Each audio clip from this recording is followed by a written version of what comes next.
जय हिंद साथियों, welcome to self study classes with Sumit Jain YouTube channel में आप सभी का स्वागत है।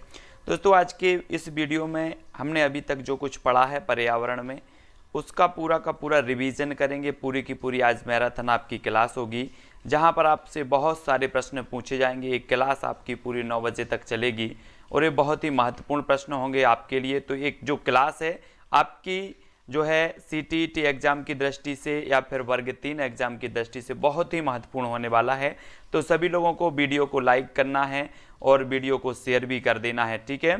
तो साथियों, आज का वीडियो स्टार्ट होगा और आपको उत्तर बताने के लिए तैयार होना है। और जो भी साथी अभी तक टेलीग्राम ग्रुप से नहीं जुड़ पाए हैं वो टेलीग्राम ग्रुप से जुड़ें। टेलीग्राम ग्रुप से जुड़ने के लिए आपको टेलीग्राम ऐप डाउनलोड करना है, फिर उसमें सर्च करना है IAS स्टडी ट्रिक और ज्वाइन हो जाना है, ठीक है। तो सभी लोगों को सभी सारी की सारी जो आवाज़ है वो क्लियर आ रही होगी और स्टार्ट करने वाले हैं आज का ये वीडियो, ठीक है। बहुत बढ़िया। तो सभी लोग तैयार हैं आज के वीडियो के लिए। चलिए, तो आज का जो अपना पहला प्रश्न है दोस्तों, पर्यावरण के प्रमुख घटक हैं, घटक बताना है, जल्दी से बताएंगे सभी लोग।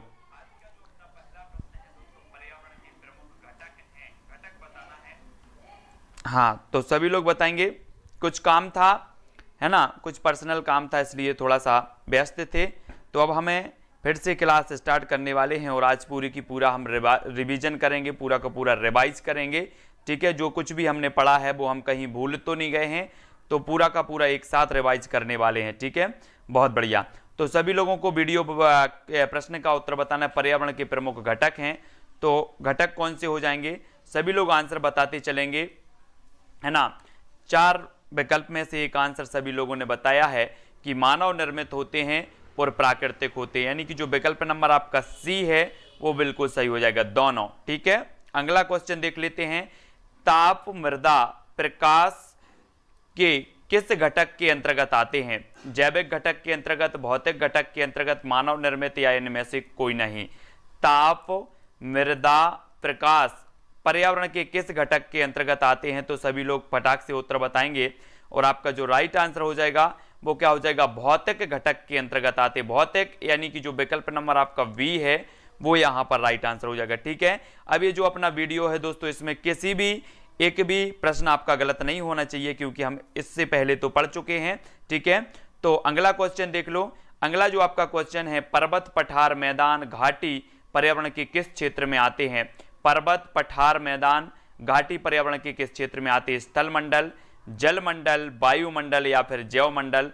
सभी को बताना है आपको। पर्वत भी आपको पता है, पठार भी आपको पता है ना, और स्थल मंडल भी आपने पढ़ा है, जल मंडल, जैव मंडल, वायुमंडल सभी कुछ आपने देखा है। और आपका राइट आंसर क्या हो जाएगा, स्थल मंडल। स्थल मंडल यानी कि जो विकल्प नंबर आपका 1 है बिल्कुल सही हो जाएगा यहां पर, ठीक है। पर्वत, पठार, मैदान, घाटी पर्यावरण के किस क्षेत्र में आते हैं? तो वो आते हैं स्थल मंडल क्षेत्र में। आ नंबर आपका बिल्कुल सही हो जाएगा। अगला क्वेश्चन देख लेते हैं। पृथ्वी का 2/3 भाग कौन सा मंडल है? 2/3 भाग बताना है। स्थल मंडल है, जल मंडल है, वायुमंडल है या फिर जैव मंडल है?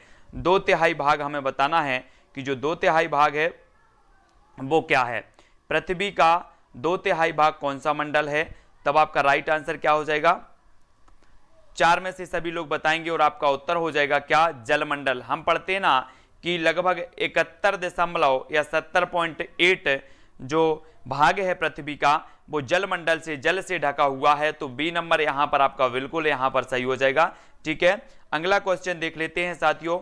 धूल के कण एवं जलवाष्प किस मंडल में पाए जाते हैं? धूल के कण और जलवाष्प ये किस मंडल में पाए जाते हैं? स्थल मंडल में, जल मंडल में, वायुमंडल या फिर जैव मंडल में? तो हमें उत्तर बताना है, क्या होगा राइट आंसर? धूल के कण एवं जलवाष्प किस मंडल में पाए जाते हैं?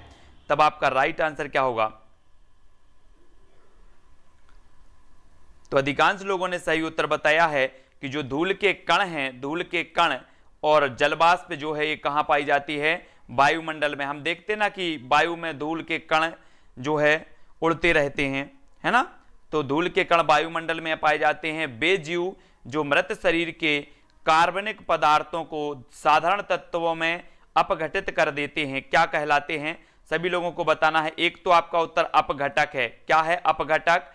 सर्वाहारी, तृतीय उपभोक्ता या फिर द्वितीय उपभोक्ता? यहां पर उत्तर बताना है। यहां पर कुछ मिस्टेक हो गई है और उत्तर सभी लोग बताएंगे। क्या हो जाएगा? वे जीव जो मृत शरीर के कार्बनिक पदार्थों को साधारण तत्वों में अपघटित कर देते हैं कहलाते हैं। तो क्या कहलाते हैं?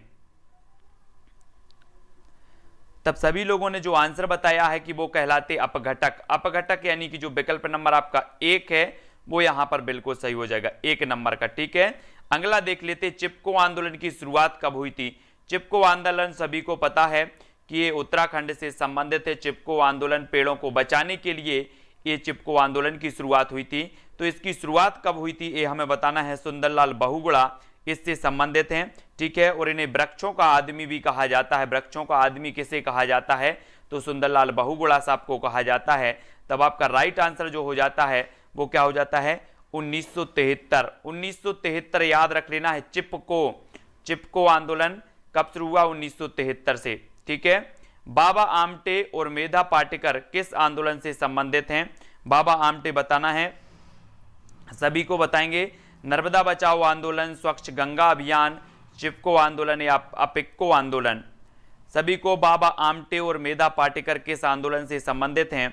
तो आपका बिल्कुल सही आंसर क्या हो जाएगा, है ना? मेधा पाटेकर। सभी लोगों को पता है कि मेधा पाटेकर और बाबा आमटे ये नर्मदा बचाओ आंदोलन यानी कि जो विकल्प नंबर आपका 1 है वो बिल्कुल यहां पर सही हो जाएगा, 1 नंबर। ठीक है, 1 नंबर आपका बिल्कुल सही है। बढ़ते हैं अगले क्वेश्चन की ओर। विश्व पर्यावरण संरक्षण दिवस कब मनाया जाता है? विश्व पर्यावरण दिवस हमने पढ़ा था कि 5 जून को मनाया जाता है, लेकिन विश्व पर्यावरण संरक्षण दिवस हमें बताना है ये 26 नवंबर को, 22 अप्रैल को, 3 अक्टूबर को या फिर 22 मई को मनाया जाता है। अब हमें उत्तर बताना है और सभी लोग उत्तर बता रहे हैं। कृष्णा, अनामिका, प्रीति, दिनेश, अंजना जी, है ना, बंटी जी, अतुल जी, श्री कृष्णा, वंदना, सोनम जी, सभी लोग उत्तर बता रहे हैं। बहुत बढ़िया, अच्छा लग रहा है कि आप लोग गलत उत्तर नहीं बता करके सही उत्तर बता रहे हैं। तो विश्व पर्यावरण दिवस जो मनाया जाता है, संरक्षण दिवस, विश्व पर्यावरण संरक्षण दिवस वो मनाया जाता है 26 नवंबर, है ना? 26 नवंबर यानी कि जो विकल्प नंबर आ है वो बिल्कुल सही हो जाएगा। ठीक है, अगला क्वेश्चन है अपना, निम्न में से कौन सी बस्ती सजीव नहीं है? आप लोग सभी लोग समझते हैं सजीव और निर्जीव। ठीक है, जिनमें जीवन होता है वो सजीव और जिनमें जीवन नहीं होता है वो निर्जीव, है ना? और सजीव नहीं है तो कौन सी नहीं है? आपके सामने 4 विकल्प हैं, घास, वृक्ष, मशरूम या फिर बादल। जल्दी से बताएं कौन सा प्रश्न जो है लॉक कर दिया जाए, कौन सा लॉक कर दिया जाए? तो अधिकांश लोगों ने जो उत्तर बताया है वो क्या बताया है कि बादल को लॉक कर दिया जाए। सर डी नंबर यानी कि आपका डी नंबर बिल्कुल सही है। बादल जो है बिल्कुल राइट आंसर होगा। ठीक है, अगला क्वेश्चन देख लेते हैं। पौधों में गैसों का आदान प्रदान कैसे होता है? पौधों में गैसों का आदान प्रदान हमें बताना है कैसे होता है। सभी को पता है कि पौधे प्रकाश संश्लेषण क्रिया द्वारा जो है अपना भोजन बनाते हैं, इसलिए इन्हें स्वपोषी कहा जाता है ना? स्वपोषी कहा जाता है। और गैसों का आदान प्रदान कैसे होता है? जड़ों के द्वारा, तने के द्वारा, फूलों के द्वारा या फिर पत्तियों के द्वारा। तब आपका राइट आंसर क्या हो जाएगा, है ना? राइट सभी लोगों ने बताया कि सर ये तो पत्तियों के द्वारा करते हैं। जो पेड़ पौधे होते हैं ये जो है गैसों का आदान प्रदान करते हैं पत्तियों के द्वारा। डी नंबर आपका यहाँ पर बिल्कुल सही हो जाएगा। ठीक है, ये रहा अगला प्रश्न आपकी स्क्रीन पर। आपको उत्तर बताना है, 4 विकल्प में से चयन करना है। निम्न में से कौन अपने शिकार को पकड़ने के लिए अपनी जीभ का प्रयोग करता है? तो सभी लोगों को पता है ना? सभी लोग ने देखे होंगे, मेंढक भी देखे हैं, छिपकली भी देखे हैं, कुछ लोग तो छिपकली से भी डरते होंगे, है ना? तो अब जल्दी से बता दो कि अपनी जीभ का जो प्रयोग करते हैं वो कौन कौन से ऐसे जीव हैं जो जीभ का प्रयोग करते हैं? तब आपका बिल्कुल सही आंसर क्या हो जाएगा? आंसर हो जाएगा कि मेंढक भी करता है और छिपकली भी करती है ना? करती। तो 2 नंबर आपका दोनों यहां पर सही हो जाएगा। अगला क्वेश्चन देख लो। सील मछली स्तनधारी है। स्तनधारी आप लोग समझते होंगे, स्तनधारी किन्हें कहा जाता है? सभी लोगों को पता है ना? हाँ, तो बताना है आपको, जल में रहती है, उड़ नहीं सकती या फिर मांसाहारी है या बच्चे को जन्म देती है। सभी को बताना है स्तनधारी प्राणी किन्हें कहा जाता है। तो जल्दी से आपका राइट आंसर क्या हो जाएगा? बच्चे को जन्म देती है। बच्चे को जन्म देती है यानी कि जो विकल्प नंबर आपका डी है वो यहां पर सही हो जाएगा।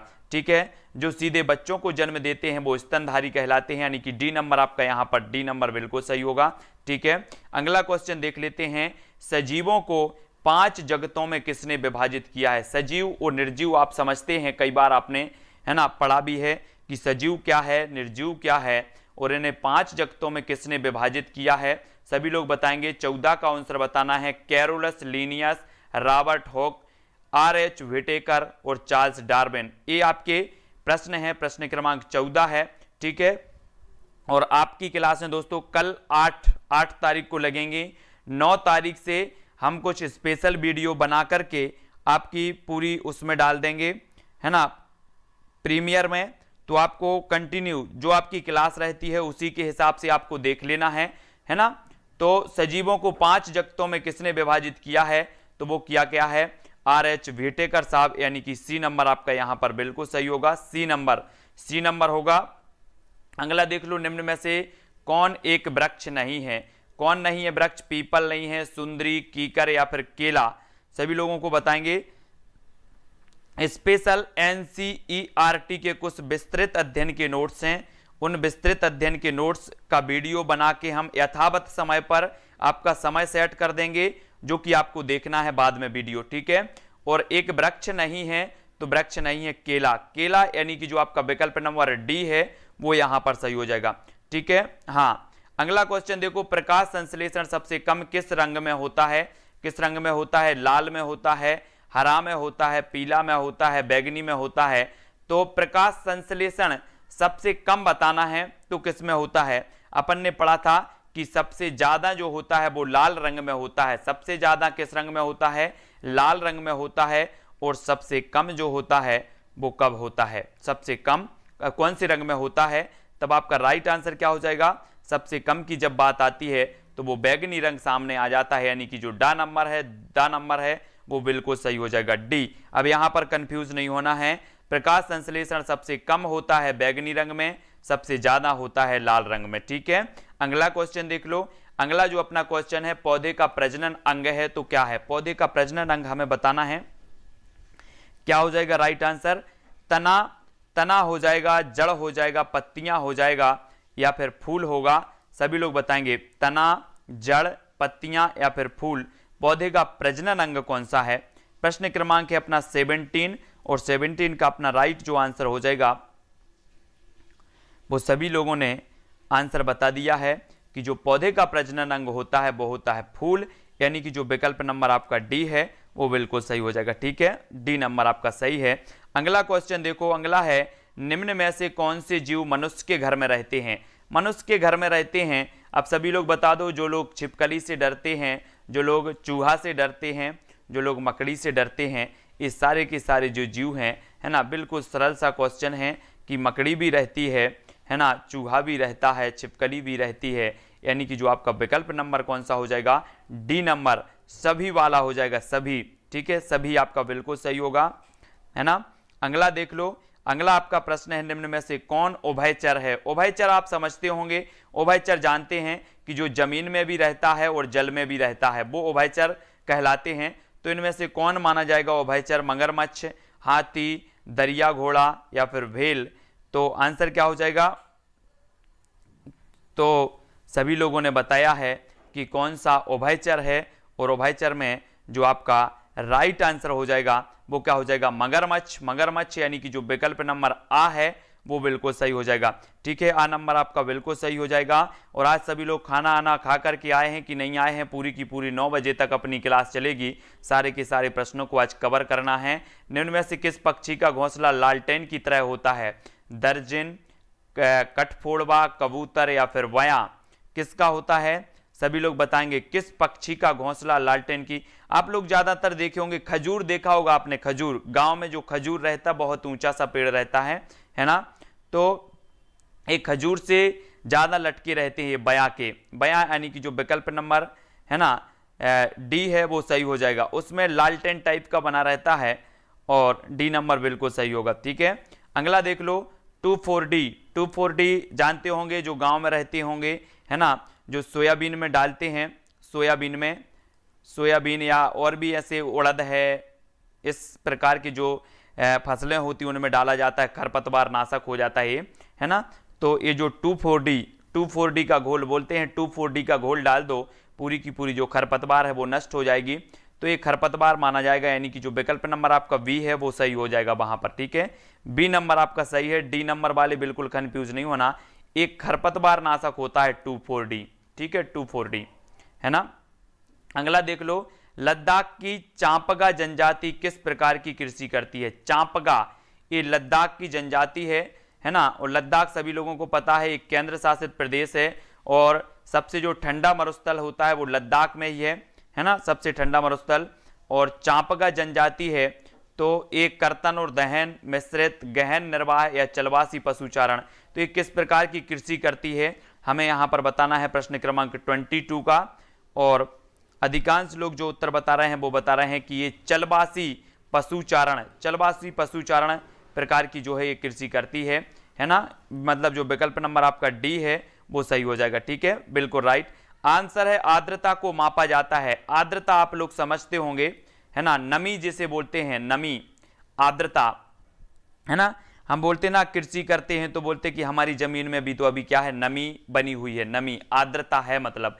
तो आर्द्रता को मापा जाता है तो किससे मापा जाता है, सभी लोगों को पता है, एक तो इसका ऐसा बोल दिया जाता है कि आर्द्रता मापी, है ना, आर्द्रता मापी, और दूसरा जो इसका होता है, अब यहाँ ऐसा कंफ्यूज नहीं होना है, यहाँ पर हाइड्रोमीटर दिया और यहाँ पर हाइग्रोमीटर दिया है, ठीक है, तो ये दो ही कंफ्यूजन करेंगे, जल्दी में उत्तर नहीं लगाना है, आपका उत्तर होगा विकल्प नंबर 2 हाइग्रोमीटर, बी नंबर यहाँ पर आपका राइट आंसर हो जाएगा, ठीक है, बी नंबर हाइग्रोमीटर, हाइड्रो नहीं है ना, हाइड्रो नहीं है, डा नहीं आएगा, ग्रो आएगा, ग्रो, ठीक है। अगला देख लो, पर्यावरण ही शिक्षा है और शिक्षा का कार्य छात्र को उसके अनुकूल बनाना, ये जो कथन है वो किसका है, प्याजे साहब का है, थॉम्पसन का है, स्किनर या फिर जॉन डुवी साहब का है, तो ये उत्तर बताना है।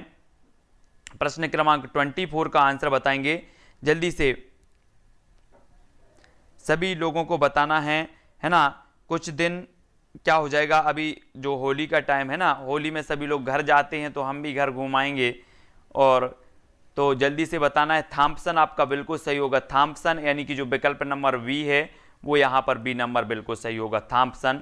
पर्यावरण ही शिक्षा है और शिक्षा का कार्य छात्र को उसके अनुकूल बनाना, ये जो कथन है ये थॉम्पसन, बी नंबर बिल्कुल सही होगा, ठीक है। अगला है, निम्न में से कौन सीखने की प्रक्रिया को प्रभावित करने वाला व्यक्तिगत कारक है, तो कौन सा है, परिवार है, अभिप्रेरणा है, या फिर समाज है, या पुरस्कार एवं दंड है, सभी लोग बताएंगे, सभी को आंसर बताना है।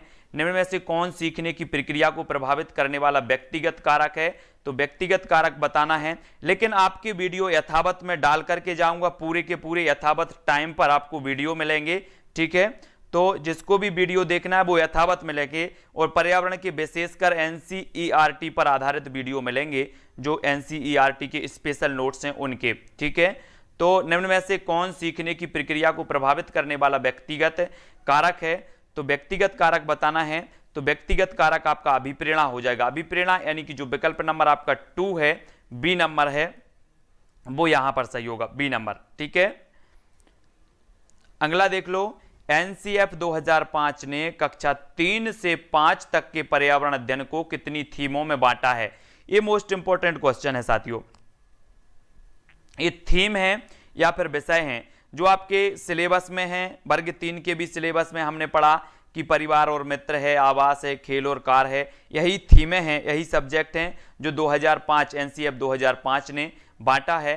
तो ये कितनी थीमों में बांटा है, सभी को पता होनी चाहिए कि ये जो थीम है वो 6 थीम है, 6 यानी कि जो 7 नंबर है वो यहाँ पर सही हो जाएगा, ठीक है, सी नंबर आपका बिल्कुल सही होगा। अगला क्वेश्चन देख लो, अगला क्वेश्चन है, एनसीएफ 2005 के अनुसार निम्न में से कौन सी एक पर्यावरण की विषय वस्तु नहीं है, तो विषय वस्तु नहीं है, वो थीम बताना है कौन सी नहीं है, भोजन नहीं है, सौर मंडल, आवास या परिवार या मित्र। तो हमने अपने सिलेबस में भी पढ़ा है कि सबसे पहले तो परिवार और मित्र दिया है, आवास दिया है, भोजन भी दिया है, लेकिन अपने सिलेबस में क्या नहीं है, ये सौर मंडल नहीं है, सौर मंडल, ठीक है, यानी कि जो विकल्प नंबर आपका क्या हो जाएगा, सभी लोगों ने बताया, और उत्तर हो जाएगा सौर मंडल। सौर मंडल यानी कि जो सा नंबर है आपका, सी नंबर है, वो बिल्कुल सही हो जाएगा, सा नंबर अगला क्वेश्चन देख लेते हैं, निम्न में से कौन सी विधि शिक्षार्थियों में रटने की प्रवृत्ति को बढ़ावा देती है? रटने की प्रवृत्ति को बढ़ावा देती है तो कौन सी विधि देती है? अधिन्यास विधि, आगमन विधि, निगमन विधि या फिर खोज विधि? तो कौन सी विधि देती है रटने की प्रक्रिया को महत्व देती है या प्रवृत्ति को बढ़ावा देती है? तब आपका राइट आंसर क्या हो जाएगा साथियों?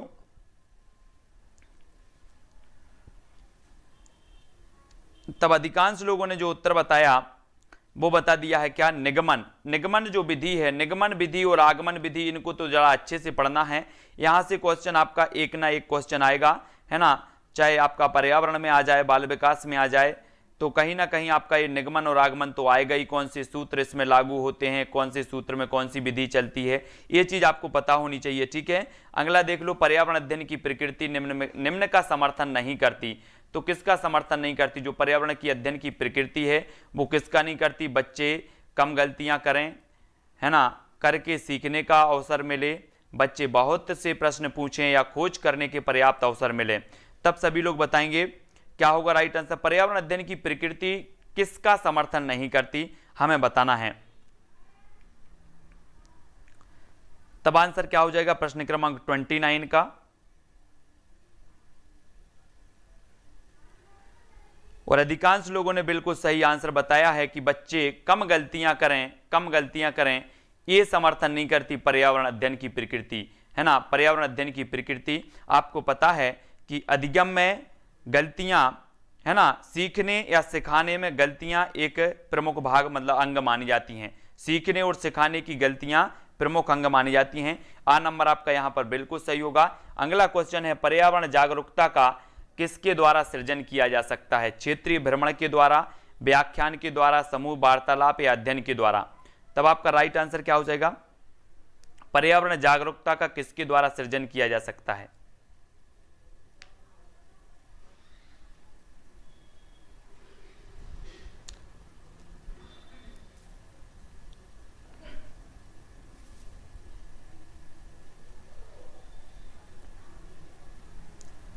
तब आपका बिल्कुल सही आंसर क्या हो जाएगा? क्षेत्रीय भ्रमण। क्षेत्रीय भ्रमण यानी कि जो विकल्प नंबर 1 है वो यहां पर 1 नंबर बिल्कुल सही हो जाएगा, ठीक है। क्षेत्रीय भ्रमण आपका सही आंसर होगा। अगला क्वेश्चन देखेंगे। अगला आपका क्वेश्चन होगा साथियों, क्या हो जाएगा? मध्य प्रदेश में इसरो की मास्टर नियंत्रण इकाई कहां स्थित है? मध्य प्रदेश इसरो के बारे में अंतरिक्ष से संबंधित जो वीडियो है वो आपको देखना है। अंतरिक्ष से संबंधित मैंने लगभग 81 प्रश्नों का वीडियो एक प्रेषित किया है, आप प्लेलिस्ट में जाकर के देखें। अंतरिक्ष विज्ञान जो आपका एक टॉपिक है पर्यावरण में, अंतरिक्ष विज्ञान, मैंने वन लाइनर प्रश्न दिए हैं आपको 81 प्रश्न दिए हैं और वो जरूर देखेंगे। पूरे के पूरे कवर करवाए हैं प्रश्नों को। मध्य प्रदेश में इसरो की मास्टर नियंत्रण इकाई कहाँ स्थित है हमें बताना है और मध्य प्रदेश से संबंधित है। तो आपका राइट आंसर क्या हो जाएगा, है ना। सभी लोगों को पता होनी चाहिए कि भोपाल आपका राइट होगा। भोपाल में है इसरो की मास्टर नियंत्रण इकाई, है ना। और ये क्वेश्चन व्यापम में आया हुआ है, पिछले एग्जामों में ये क्वेश्चन आया हुआ है, इसलिए इग्नोर नहीं करना। भोपाल आपका राइट आंसर होगा, ठीक है। अगला क्वेश्चन देखो, निम्न में से नवीकरणीय ऊर्जा का स्रोत नहीं है तो कौन सा नहीं है? सौर, एलपीजी, बायोमास या पवन? सभी लोग आंसर बताएंगे। मैं अधिकांश जो क्वेश्चन आप तक लाता हूं पुराने ओल्ड पेपर से लाता हूं या फिर व्यापम द्वारा पूछे हुए ऐसे क्वेश्चन लाता हूं, तो आपको बताना है निम्न में से नवीकरणीय ऊर्जा का स्रोत नहीं है तो कौन सा नहीं है? सौर, एलपीजी, बायोमास या फिर पवन? कौन सा नहीं है? नवीकरणीय ऊर्जा। ऐसा क्वेश्चन आपने देखा होगा पिछले 2011 में भी आया था, नवीकरणीय और अनवीकरणीय, है ना, अपन ने पढ़ा भी था। तो आपका राइट आंसर क्या होगा? आपका आंसर हो जाएगा एलपीजी। एलपीजी यानी कि जो विकल्प नंबर आपका वाह है वो बिल्कुल सही होगा, V number, LPG right answer होगा। निम्न में से नवीकरणीय ऊर्जा का स्रोत नहीं है तो कौन सा नहीं है? एलपीजी यानी कि वी नंबर आपका राइट होगा, ठीक है। अगला देख लो, निम्न में से कौन से औषधीय पौधे मध्य प्रदेश में पाए जाते हैं? घृत कुमारी, नागर मोथा, उक्त दोनों या फिर इनमें से कोई नहीं? तो कौन से पाए जाते हैं औषधीय पौधे मध्य प्रदेश में पाए जाते हैं? तब 4 में से आपका उत्तर क्या हो जाएगा? कौन से पाए जाते हैं? अब सीधा सा तो है, आप लोग ट्रिक लगा देंगे। कौन सी ट्रिक लगा देंगे? उपरोक्त दोनों वाली लगा देंगे। सर बोले आओ देखा ना ताओ, अब तो वो 2 नंबर यानी कि उपरोक्त दोनों आ गया, मतलब वो सही है ना 100%। कुछ लोग तो बोल देते 101%, है ना। तो अगला देख लेते हैं, निम्न में से कौन सी नदी पन्ना बाघ अभ्यारण्य से गुजरती है? पन्ना की बात आ गई यहाँ पर, पन्ना, और पन्ना वही पन्ना है जहां पर पन्ना राष्ट्रीय उद्यान है ना। और पन्ना राष्ट्रीय उद्यान में से कौन सी नदी गुजरती है? ये क्वेश्चन भी आया हुआ है, एमपी व्यापम में ये क्वेश्चन भी आया है, कौन सी नदी पन्ना बाघ अभ्यारण्य से गुजरती है? तब सभी लोग बताएंगे क्या हो जाएगा राइट आंसर।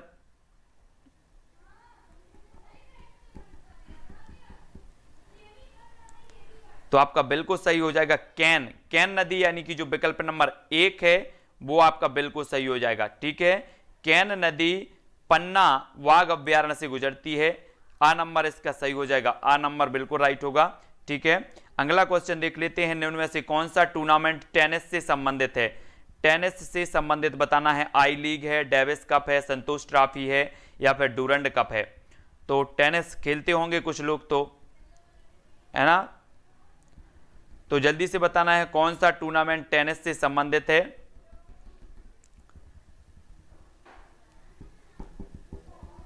तब आपका राइट आंसर होगा डेविस कप। डेविस यानी कि जो विकल्प नंबर आपका वी है, डेविस कप जो है ये टेनिस से संबंधित है, टेनिस यानी कि जो विकल्प नंबर वी आपका सही हो जाएगा, वी नंबर। ठीक है,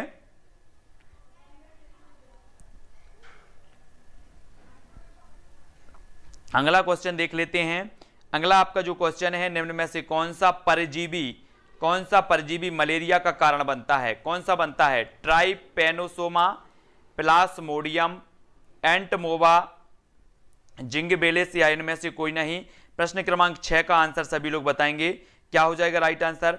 मैं होली के बाद आपको बहुत सारी जो भी इंपॉर्टेंट चीजें हैं, जैसे अपनी ग्रीन हाउस गैसें हैं, या फिर प्रमुख आवास हैं, जैसे शेर के आवास हैं, चूहे के, बिल्ली के आवास, ये सारे की सारी कुछ चीजें जो महत्वपूर्ण हैं, मैं आपको ट्रिक के माध्यम से करवाऊंगा, है ना। कुछ चीजें जहां से प्रश्न बनने की संभावना है। और कौन सा परजीवी मलेरिया का कारण बनता है? तो प्लाज्मोडियम यानी कि जो विकल्प नंबर वी है वो यहां पर वी नंबर सही हो जाएगा। ठीक है, प्लाज्मोडियम आपका वी नंबर सही होगा, बा नंबर। ठीक है,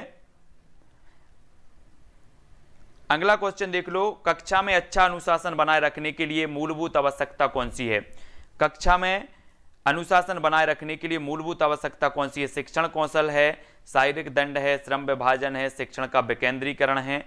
तो क्या होगा राइट आंसर आपका? कक्षा में अच्छा अनुशासन बनाए रखने के लिए मूलभूत आवश्यकता कौन सी है?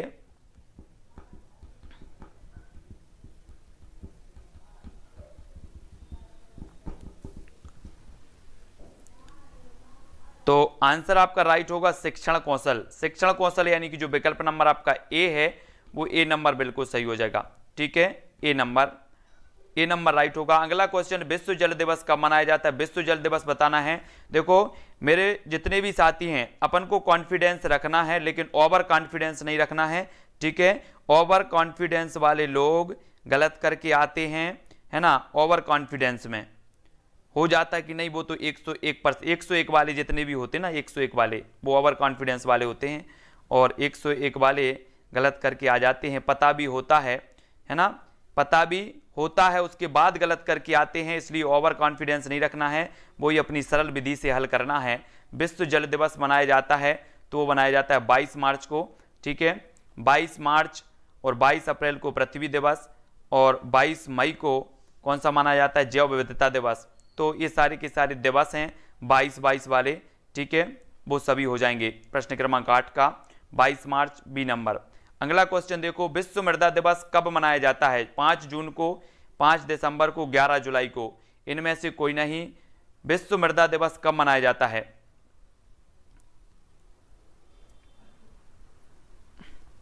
विश्व मृदा दिवस 5 जून, 5 दिसंबर, 11 जुलाई, या इनमें से कोई नहीं।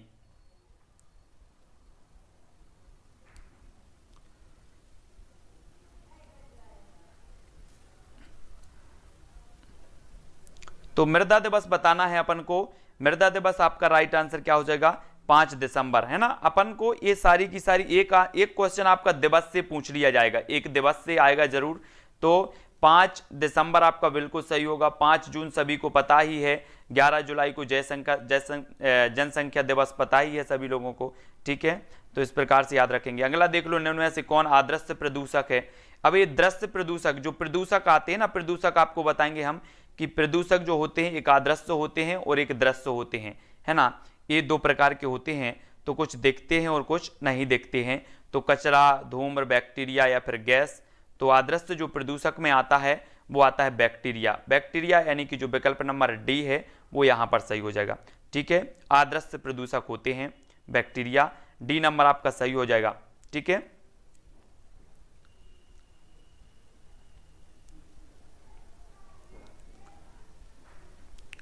अगला क्वेश्चन देख लो, निम्न में से कौन सा तरल प्रदूषक है। तरल प्रदूषक बताना है। ठोस प्रदूषक भी रहते हैं, तरल प्रदूषक भी रहते हैं। और तरल प्रदूषक हमें बताना है धूम्र है, अमोनिया है, या फिर धूल है, या कार्बन डाइऑक्साइड है। तो तरल प्रदूषक कौन सा है, आपका राइट आंसर क्या हो जाएगा।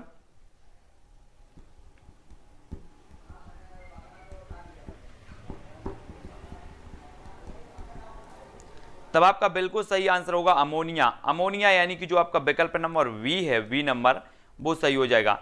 ये क्या होता है, तरल प्रदूषक होता है। अब आपको प्रदूषक भी पढ़ना है, तरल भी पढ़ना है और ठोस भी पढ़ना है, ठीक है। अगला देख लो, रेडियोधर्मी प्रदूषण मापने की इकाई क्या है। एक रेडियोधर्मिता से संबंधित भी आया था एक क्वेश्चन आपका। तो रेडियोधर्मी प्रदूषण मापने की जो इकाई है वो कौन सी है। रोंटजन है, डॉप्सन है, डेसिबल है, या इनमें से कोई नहीं है। प्रश्न क्रमांक 12 का उत्तर आएगा। पर्यावरण का प्रश्न आपका बिल्कुल सरल आने वाला है, पर्यावरण का प्रश्न पत्र, लेकिन आपको घुमाया जाएगा और आप गलत करके आएंगे जानबूझ के। आपको पता भी होगा क्वेश्चन, उसके बाद भी गलत करके आएंगे। पर्यावरण का आप देख लेना, प्रश्न पत्र जो आएगा बिल्कुल सरल आएगा। आपको लगेगा कि ये तो बिल्कुल सरल है, लेकिन आप गलत करके वो ही आओगे, है ना। तो आपका जो 12 का उत्तर होगा वो होगा रोंटजन। रोंटजन यानी कि जो विकल्प नंबर ए है वो बिल्कुल सही हो जाएगा, ए नंबर का, ठीक है। रेडियोधर्मी प्रदूषण मापने की जो इकाई है वो है रोंटजन, यानी कि ए नंबर बिल्कुल सही है। ओजोन की डॉप्सन है ना, और ध्वनि की डेसिबल है, ये याद रखना है, ठीक है।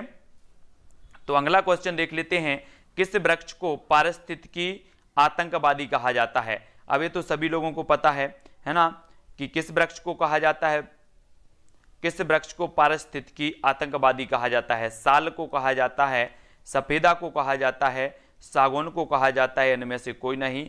क्या होगा आपका राइट आंसर। किस वृक्ष को, देखो अभी अपन को क्या पढ़ना है, विटामिन पढ़ना है, और विटामिन की कमी से होने वाले रोग पढ़ना है ना, और विटामिनों के रासायनिक नाम पढ़ना है। ये सारे के सारे मैं आपको ट्रिक से बताऊंगा कि ये क्वेश्चन यहां से आपके क्वेश्चन बनेंगे ही, है ना। तो ये सारी की सारी चीजें आपको पढ़नी है। सफेदा यानी कि जो बी नंबर है आपका बिल्कुल सही हो जाएगा। सफेदा यानी कि यूकेलिप्टस का जो पेड़ होता है ना, वो बी नंबर यहां पर सही हो जाएगा, बी नंबर, ठीक है। हाँ, यूकेलिप्टस। अगला देखो, कौन से देश सबसे अधिक अम्ल वर्षा से प्रभावित हैं। अम्ल वर्षा से प्रभावित बताना है कौन से देश हैं, है ना। और ये अम्ल वर्षा जो वाला प्रश्न बनता है कि अम्ल वर्षा किस किस गैसों के मिश्रण के कारण होती है ना। ये क्वेश्चन तो कई बार आया है, इसको तो बहुत अच्छे से पढ़ लेना, ठीक है। और कौन से देश सबसे अधिक अम्ल वर्षा से प्रभावित हैं। अमेरिका, रूस, नॉर्वे, स्वीडन, चीन, भारत। एक करंट का क्वेश्चन है कि अम्ल वर्षा के कारण जो है अपना जो ताजमहल है ना, ताजमहल का क्षय होने लगा था, क्षय, और इसके निर्माण पर भी रोक लगी थी, निर्माण पर रोक लगी थी ताजमहल के। और ताजमहल के निर्माण पर अभी जो है हाल ही में करंट का क्वेश्चन है कि उसकी जो सुप्रीम कोर्ट ने रोक है वो हटा दी है, रोक हटा दी है। तो आपका 14 का उत्तर जो हो जाएगा वो हो जाएगा नॉर्वे एवं स्वीडन, है ना। नॉर्वे यानी स्वीडन, आपका बी नंबर बिल्कुल सही हो जाएगा, बी नंबर। और 2019 के मैंने जितने भी आपके पर्यावरण के करंट के क्वेश्चन थे मैंने एक वीडियो में आपको दिए हैं, तो वो वीडियो भी आप लोग देख लेना। अगला क्वेश्चन देख लेते हैं, अम्ल वर्षा सबसे पहले किस देश में हुई थी। अम्ल वर्षा बताना, नॉर्वे में, स्वीडन में, भारत, या इनमें से कोई नहीं। तो सबसे पहले कहां पर हुई थी। 2019 के कुछ करंट के क्वेश्चन मैंने पहले वीडियो में डाले हैं, वो जरूर देख लेना। लगभग 100 से ऊपर वीडियो, तो 105 से ऊपर वीडियो तो आपके पर्यावरण के हो चुके हैं। जो महत्वपूर्ण चीजें हैं वो मैंने सारी की सारी करवाई हैं। अम्ल वर्षा सबसे पहले किस देश में हुई थी, तो जल्दी बताना है। तो आपका राइट आंसर क्या हो जाएगा, आंसर होगा बी, बी यानी कि स्वीडन में हुई थी। ठीक है, स्वीडन और जो नॉर्वे हैं ये दोनों देश प्रभावित हैं, लेकिन सबसे पहले हुई थी स्वीडन, यानी कि बी नंबर यहाँ पर सही होगा। बी नंबर यहाँ पर बी नंबर राइट होगा। पढ़ के फिर भी गलती नहीं करना है, बी नंबर स्वीडन में हुई थी सबसे पहले अम्ल वर्षा, तो बी नंबर यहाँ पर राइट होगा। अगला क्वेश्चन देख लेते हैं, अम्लीय वर्षा के कारण जिम्मेदार प्रमुख गैसें कौन सी हैं। अम्लीय वर्षा के लिए हमें बताना है, तो हाँ नाइट्रोजन ऑक्साइड है, सल्फर डाइऑक्साइड है, दोनों हैं, इनमें से कोई नहीं है। तो ये क्वेश्चन आपका कई बार पूछा जाता है ना। तो अम्लीय वर्षा के कारण जो जिम्मेदार गैसें हैं वो कौन सी गैसें हैं, या किन गैसों के कारण अम्लीय वर्षा होती है, इस प्रकार से आपसे कई प्रकार से घुमाकर भी क्वेश्चन पूछा जाता है ना। क्वेश्चन व्यापम का जो लेवल है वो क्या है, क्वेश्चन का बहुत बड़ा कर देता है। क्वेश्चन इतना ही पूछा जाता है, एक सीधा सा क्वेश्चन होता है कि संज्ञानात्मक विकास का सिद्धांत किसने दिया है, लेकिन वो इतना बड़ा बना देता है 3 लाइनों का। समझते समझते लास्ट में स्टूडेंट आ जाता कि ये तो समझ में ही नहीं आया कि बोल क्या रहा है और पूछ क्या रहा है ना। तो बड़ा बना देता है पूरा का पूरा क्वेश्चन और फिर आपसे पूछता है, तो इस प्रकार से अच्छे से समझना है ना। स्टोन कैंसर का प्रमुख कारण क्या है, स्टोन कैंसर बताना है आपको। आपने पढ़ा होगा कि पराबैंगनी जो किरणें होती हैं, सूर्य से पराबैंगनी किरणें आती हैं, उनके कारण जो होता है वो त्वचा का कैंसर होता है। ठीक है, आपको बताना है स्टोन कैंसर का प्रमुख कारण हो जाता है वो क्या होता है, तो जल्दी से बताएं। तो आपका राइट आंसर होगा अम्ल वर्षा। अम्ल वर्षा यानी कि जो विकल्प नंबर आ है वो सही हो जाएगा। ठीक है, आ नंबर आपका बिल्कुल राइट आंसर होगा, आ नंबर। अगला क्वेश्चन देखो, केंद्रीय मृदा संरक्षण बोर्ड की स्थापना कब की गई। केंद्रीय मृदा संरक्षण बोर्ड की स्थापना कब की गई थी, 1952 में, 1953 में, 1954 में, या इनमें से कोई नहीं। केंद्रीय मृदा संरक्षण बोर्ड की हमें स्थापना बताना है, तब आपका राइट आंसर क्या होगा।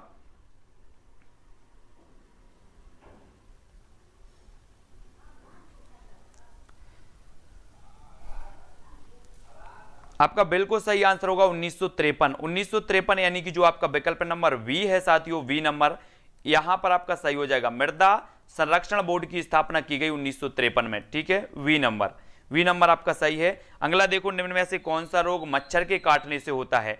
मच्छर के काटने से बताना, चिकनगुनिया होता, मलेरिया होता, डेंगू होता है, या फिर सभी होते हैं मच्छर के काटने से, है ना। एक वीडियो आपका आएगा, कौन सा, वो वाला आएगा परियोजनाओं से संबंधित, है ना, बाघ परियोजना, है ना, और हाथी परियोजना, मगर संरक्षण परियोजना, ये सारी की सारी जो परियोजनाएं हैं ये कब स्थापित हुई हैं, कब से चालू हुई, एक वीडियो इस प्रकार से भी आपका आने वाला है। ठीक है, तो आपका राइट आंसर क्या हो जाएगा कि चिकनगुनिया भी होता है, मलेरिया भी होता है, डेंगू भी होता है। ठीक है, तो डी नंबर आपका बिल्कुल सही हो जाएगा। पर्यावरण अध्ययन के लिए आप छात्रों को कौन से चैनल देखने का सुझाव देंगे, ये हमें बताना है ना, छात्रों को देना है, तो जल्दी से बताएं। डिस्कवरी है, नेशनल ज्योग्राफी है, एनिमल प्लेनेट है, या फिर सभी हैं, तो आपका राइट आंसर क्या हो जाएगा। पर्यावरण अध्ययन के लिए आप छात्रों को कौन से चैनल देखने का सुझाव देंगे।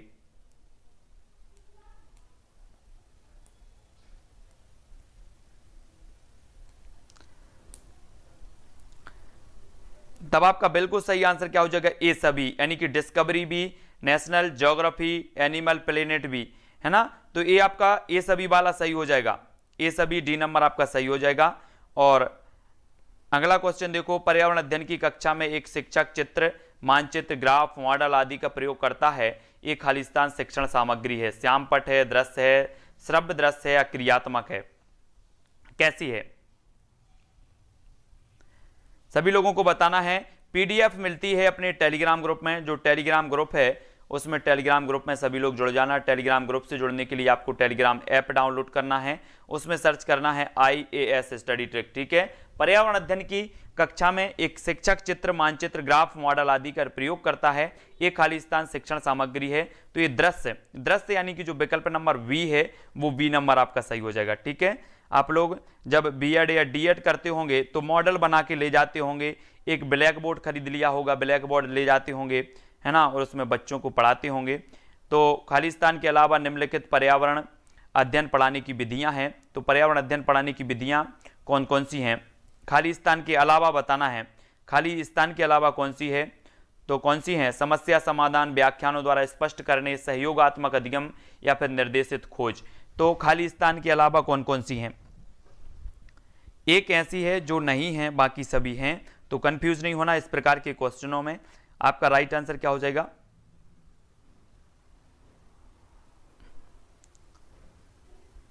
आपका बिल्कुल सही हो जाएगा व्याख्यानों द्वारा स्पष्ट करने में। व्याख्यानों द्वारा स्पष्ट करने में वी नंबर यहां पर आपका सही होगा, बी नंबर। ठीक है, वी नंबर आपका राइट होगा। अगला क्वेश्चन देखो, निम्न में से कौन सी परिघटना कक्षा में प्रदर्शित नहीं की जा सकती? तो कौन सी नहीं की जाती? कोहरा का निर्माण, बर्फ निर्माण, बर्फ से तरल निर्माण, बाष्प बिंदु निर्माण। तो 23 का आंसर हमें बताना है। निम्न में से कौन सी परिघटना कक्षा में प्रदर्शित नहीं की जा सकती? तो आपका राइट आंसर क्या होगा?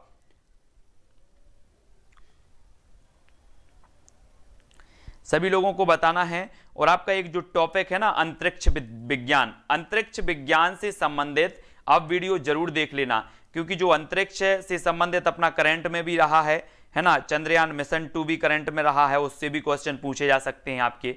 तो कोहरा निर्माण आ नंबर यहां पर बिल्कुल सही हो जाएगा, आ नंबर। ठीक है, कोहरा निर्माण को कक्षा में प्रदर्शित नहीं किया जा सकता। ज्वार और बाजरा कहां उगते हैं? पहाड़ी क्षेत्रों में, समतल मैदानों में, शुष्क क्षेत्रों में या फिर तटीय मैदानों में? कहां उगते हैं ज्वार और बाजरा? कहां उगते हैं? सभी लोग बताएंगे, है ना। ज्वार की रोटी खाई होगी आप लोगों ने, ज्वार की रोटी बनती है बहुत अच्छी, और रोटी खाई होगी बहुत सारे लोगों ने, जो भी अपने गांव के लोग हैं या अपने साथी हैं जिन्होंने ज्वार के बारे में जानते हैं, और सभी लोग जानते हैं लगभग। तो शुष्क क्षेत्रों में आपका बिल्कुल सही हो जाएगा सी नंबर, सी नंबर बिल्कुल सही होगा। ये जो ज्वार है ये शुष्क क्षेत्रों में मतलब उगती है, तो सी नंबर जो है, इसकी जो जलवायु है मतलब वो शुष्क क्षेत्र है। बाकी तो उगा तो कहीं भी देते लोग, लेकिन इसकी जो जलवायु है वो सी नंबर आपका यहाँ पर सही होगा। निम्न में से कपासी मृदा किसे कहते? कपासी, कपास के लिए अपना खरगोन जाना जाता है ना, कपास अनुसंधान केंद्र। एक क्वेश्चन पूछा जाता है कि कपास अनुसंधान केंद्र कहाँ है, तो अपन खरगोन पहुंच जाते हैं सबसे, खरगोन है ना कपास अनुसंधान केंद्र। और अंगूर अनुसंधान केंद्र पूछा जाता है तो अपन रतलाम पहुंच जाते हैं, अंगूर, है ना। तो निम्न में से कपासी मृदा किसे कहते हैं? कपासी मृदा बतानी है। तो आपका जो राइट आंसर हो जाएगा वो हो जाएगा काली, काली मिट्टी जो होती है ना, काली मिट्टी, काली मिट्टी यानी कि जो विकल्प नंबर सा है वो सही हो जाएगा।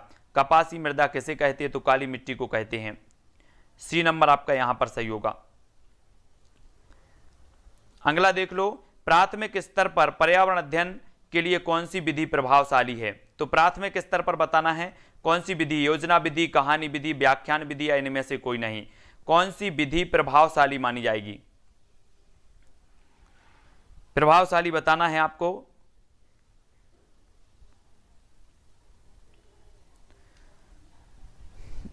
तो सभी लोगों को पता है कि बच्चे जब छोटे होते हैं कहानी सुनना ज्यादा पसंद करते हैं ना, कहानी, दादी नानी की कहानी, और वो कहानी पूछते भी हैं तो अब क्या हुआ था, उसके बाद क्या हुआ था, इस प्रकार से जिज्ञासाएं रहती हैं बच्चों के अंदर, और कहानी से ज़्यादा अच्छे से सीखते हैं। एकल परिवार के अधिक प्रचलित होने के क्या कारण है? जनसंख्या है, महंगाई है, कलह की संभावना, या फिर सभी है। तो एकल परिवार के अधिक प्रचलन होने के कारण क्या है? आपने मूल रूप से पढ़े होंगे कि संयुक्त परिवार होता है और एकल परिवार होता है, ठीक है, जिसमें दादा दादी और मम्मी पापा और भाई बहन ये सारे के सारे मिलकर के रहते हैं, वो अपना संयुक्त परिवार होता है। और एकाकी जो परिवार होता है, एकल परिवार होता है, इसमें मम्मी पापा रहते हैं, भाई बहन, इस प्रकार से पति पत्नी और उनके बच्चे रहते हैं एकल परिवार में। तो एकल परिवार के अधिक प्रचलित होने के कारण होते हैं क्या? कलह की संभावना, है ना, और महंगाई, जनसंख्या, और डी नंबर, डी नंबर आपका सही हो जाएगा यहाँ पर, डी नंबर सही होगा। तो कि ये सभी हैं, महंगाई भी है, तो लोग, है ना, डी नंबर आपका सही है। अगला क्वेश्चन देख लो, अगला है जंतुओं में पाए जाने वाले धारीदार चिन्ह किस कारण से होते हैं? धारीदार चिन्ह बताना है, उच्चावच के कारण, जलवायु, मिट्टी के कारण, या फिर सभी के कारण। धारीदार जो चिन्ह होते हैं जंतुओं में वो किस कारण से होते हैं, है ना। जैसे आपने शेरई में देख लिया होगा, शेर जो धारी धारी बनी रहती हैं, या बिल्ली में भी देखी होंगी आपने, कुछ धारी धारी रहती हैं। तो धारीदार जो जंतु रहते हैं, ऐसे गिलहरी में देखा होगा धारी धारी, तो वो जंतु किस कारण से इनके होते हैं, तब आपका राइट आंसर जो हो जाएगा वो हो जाएगा जलवायु के कारण। जलवायु यानी कि जो आपका विकल्प नंबर बी है, जलवायु के कारण ये होते हैं। ठीक है, बी नंबर जलवायु के कारण, बी नंबर याद रख लेना, सभी मत लगा देना, जलवायु के कारण होती है धारीदार। अगला क्वेश्चन देखो, जीवों के व्यवहार का अध्ययन किया जाता है, जीवों के व्यवहार का, इटियोलॉजी में, नियोलॉजी में, एथोलॉजी में या फिर डेमोलॉजी में, ये पूरे के पूरे पढ़ना है। ये जो है क्या पढ़ना है, ये पूरे के पूरे पढ़ना है। जीवों के व्यवहार का अध्ययन, है ना, मत्स्य का अध्ययन कहाँ किया जाता है, या फिर किस मतलब वो शास्त्र रहते हैं इस प्रकार से अलग अलग, ये सभी पढ़ना है आपको पूरे के पूरे। तो आपका यहाँ पर राइट आंसर होगा इथोलॉजी। इथोलॉजी यानी कि जो विकल्प नंबर आपका सी है, सा है, वो सही हो जाएगा सी नंबर का। ठीक है, इथोलॉजी में किया जाता है। अगला क्वेश्चन देख लो, मिड डे मील की शुरुआत कब हुई, 2001 में, 1995 में, 1996 या फिर 2006 में। मिड डे मील की बताना है, मिड डे मील की जो शुरुआत है वो कब हुई। तब आपका राइट आंसर क्या हो जाएगा 1995। 1995 यानी कि जो विकल्प नंबर आपका वी है वो यहां पर सही हो जाएगा। मिड डे मील की शुरुआत हुई है 1995 में। ठीक है, बी नंबर। अगला देख लो, अगला है निम्न में से कौन सा कार्बोहाइड्रेट, कार्बोहाइड्रेट्स का स्रोत नहीं है, ब्रेड, आलू, दूध या फिर पनीर। तो प्रश्न क्रमांक 5 का उत्तर बताना है। देखो आपको ऐसे भी याद रख लेना है, विटामिन ए के स्रोत कौन से हैं, विटामिन बी के स्रोत कौन से हैं, सी के स्रोत कौन से हैं, ये स्रोत भी आपको पता होनी चाहिए, यहां से भी आपके पूछे जाएंगे। ठीक है, तो विटामिन के स्रोत कौन कौन से हैं, ऐसे क्वेश्चन भी आएंगे। तब आपका पनीर जो है, पनीर यानी कि जो विकल्प नंबर आपका डी है वो यहां पर सही हो जाएगा। ठीक है, कार्बोहाइड्रेट का स्रोत नहीं है तो वो पनीर नहीं है, डी नंबर। अगला क्वेश्चन देखो, अगला जो आपका क्वेश्चन है, इनमें से कौन सा विटामिन बी का स्रोत है, तो कौन सा है, गाजर है, आलू है, टमाटर है या फिर दूध है। तो विटामिन बी का स्रोत हमें बताना है, कौन सा हो जाएगा विटामिन बी का।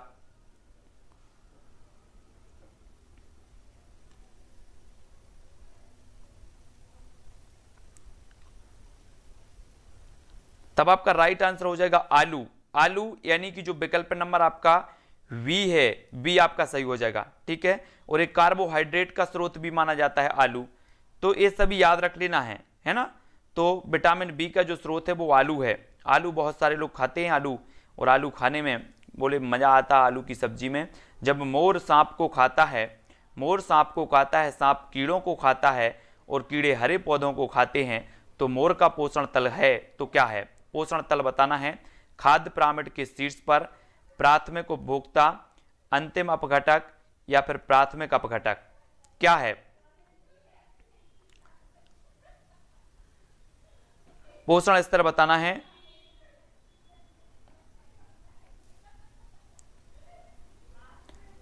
तब आपका बिल्कुल सही आंसर क्या हो जाएगा, खाद्य पिरामिड के शीर्ष पर।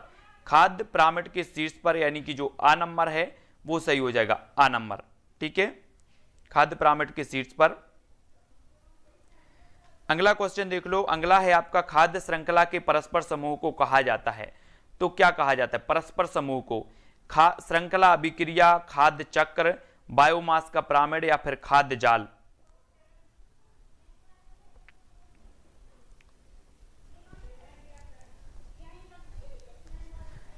खाद्य श्रृंखला के परस्पर समूह को क्या कहा जाता है।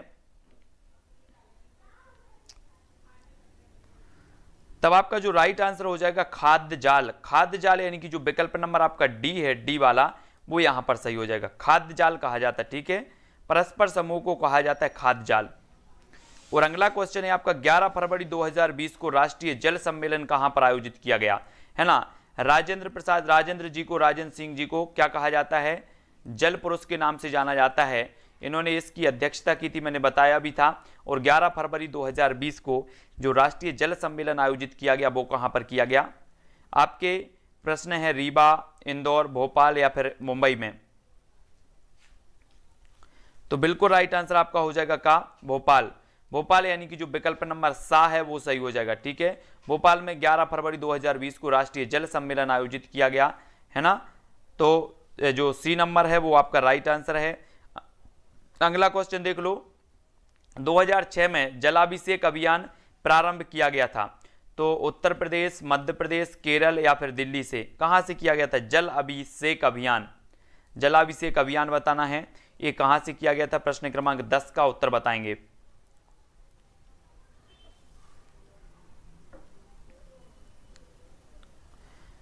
तब आंसर बिल्कुल सही होगा आपका क्या? मध्य प्रदेश। मध्य प्रदेश यानी कि जो विकल्प नंबर आपका वी है, 2006 में ये आयोजित किया गया था। सबसे पहली बात तो एक चीज आपको याद रखनी है कि ये जल अभिषेक अभियान शुरू किया गया 2006 में, और ये कहां से किया गया? तो ये मध्य प्रदेश से किया गया। ठीक है, अगला देख लो, निम्न में से किसको हरा सोना कहा जाता है? हरा सोना बताना है, कृषि को कहा जाता है, वन को कहा जाता है, कॉफी को कहा जाता है, या उपरोक्त सभी को कहा जाता है? तो जल्दी से बताएं। सभी लोगों को बताना है किसको। एक क्लास तो 9 बजे तक चलेगी, जो भी जल्दी वाले हैं ये 9 बजे तक क्लास चलनी है, तो जल्दी जल्दी से हमें बतानी है किसको हरा सोना कहा जाता है। तब आपका राइट आंसर हो जाएगा विकल्प नंबर वी, यानी कि वन, वन कहा जाता है, वन। तो बी नंबर आपका यहां पर सही हो जाएगा। ठीक है, बी नंबर। अगला क्वेश्चन देख लो, वन महोत्सव किससे संबंधित है? पेड़ काटने से संबंधित है, पेड़ लगाने से संबंधित है, फसलों में वृद्धि, पौधों का संरक्षण एवं संवर्धन, है ना। जब पढ़ाई करते हैं तो ना तो उसमें जल्दबाजी और ना ही किसी प्रकार की हड़बड़ाहट होनी चाहिए। जो भी बैठते हैं पढ़ाई करने वो आराम से बैठें, है ना। तो वन महोत्सव किससे संबंधित है? वो पेड़ लगाने से संबंधित है। ठीक है, बा नंबर आपका यहां पर सही हो जाएगा, बी नंबर। कुछ लोग कंफ्यूजन थे कि सर पौधों का संरक्षण संवर्धन, ये नहीं है, पेड़ लगाने से संबंधित, बी नंबर आपका यहां पर सही हो जाएगा। ठीक है, पेड़ लगाने से संबंधित है। अगला क्वेश्चन देख ले, अगला क्वेश्चन है, सोपान कृषि कहां की जाती है? सोपान कृषि बताना है, शुष्क क्षेत्रों में की जाती है, पहाड़ी की चोटी पर की जाती है, पहाड़ों की ढलान पर, या नदियों के किनारे? तो कहां पर की जाती है शुष्क कृषि, कहां की जाती है? प्रश्न क्रमांक 3 का उत्तर।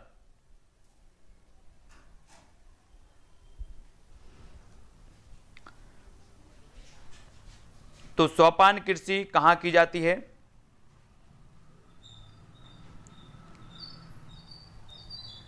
तब आपका बिल्कुल सही आंसर क्या हो जाएगा? पहाड़ों के ढलान, पहाड़ों के ढलान पर, यानी कि जो सा नंबर है वो सही हो जाएगा, सा नंबर। ठीक है, पहाड़ों की ढलान पर की जाती है शुष्क कृषि। अगला क्वेश्चन देख लो, अगला जो आपका क्वेश्चन है, पर्यावरण की मूलभूत संकल्पना नहीं है तो क्या नहीं है? मूलभूत संकल्पना बताना है, अनुकूलन, जनसंख्या वृद्धि, परिवर्तनशीलता, या पार्थिव एकता?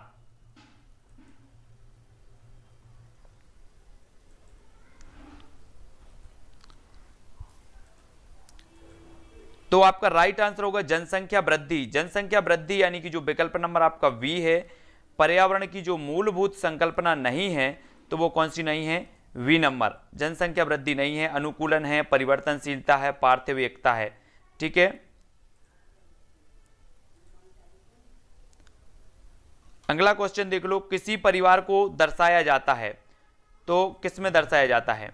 पारिवारिक वृक्ष से, पारिवारिक चार्ट से, पारिवारिक पाई चार्ट से, या किसी से भी?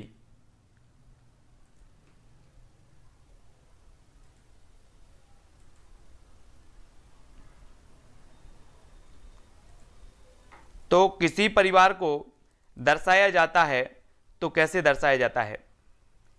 तब आपका पारिवारिक वृक्ष, पारिवारिक वृक्ष यानी कि जो विकल्प नंबर आपका ए है, ए नंबर आपका सही हो जाएगा। ठीक है, ए नंबर आपका सही है, पारिवारिक वृक्ष आपका बिल्कुल राइट आंसर होगा।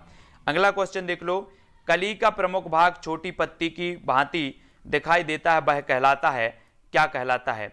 स्त्री केसर, अंडाशय, वाह दल, या फिर बीजांड? कली का प्रमुख भाग छोटी पत्ती की भांति दिखाई देता है, वह क्या कहलाता है?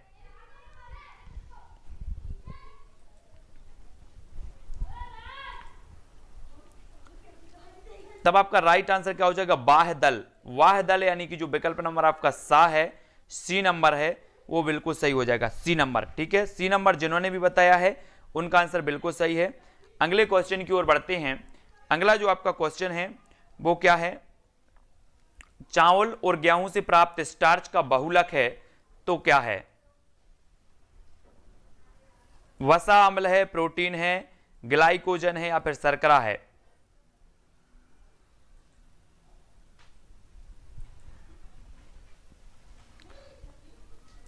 चावल गेहूं से प्राप्त स्टार्च का बहुलक क्या होता है?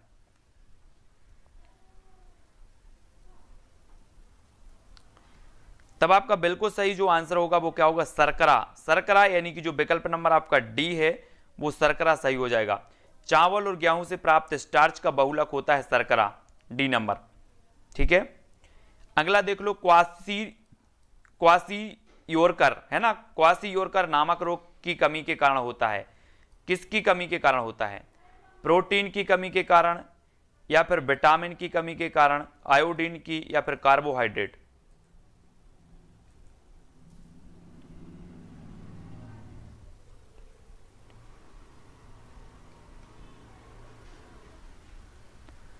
तब आपका राइट आंसर क्या हो जाएगा? ए नंबर।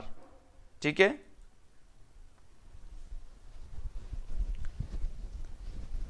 अगला देख लो, भारत के किस राज्य में पानी पंचायत प्रारंभ हुई है?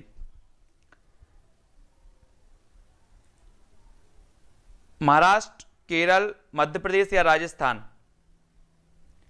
भारत के किस राज्य में पानी पंचायत प्रारंभ हुई? महाराष्ट्र में हुई, केरल में हुई, मध्य प्रदेश में हुई, या फिर राजस्थान में हुई पानी पंचायत?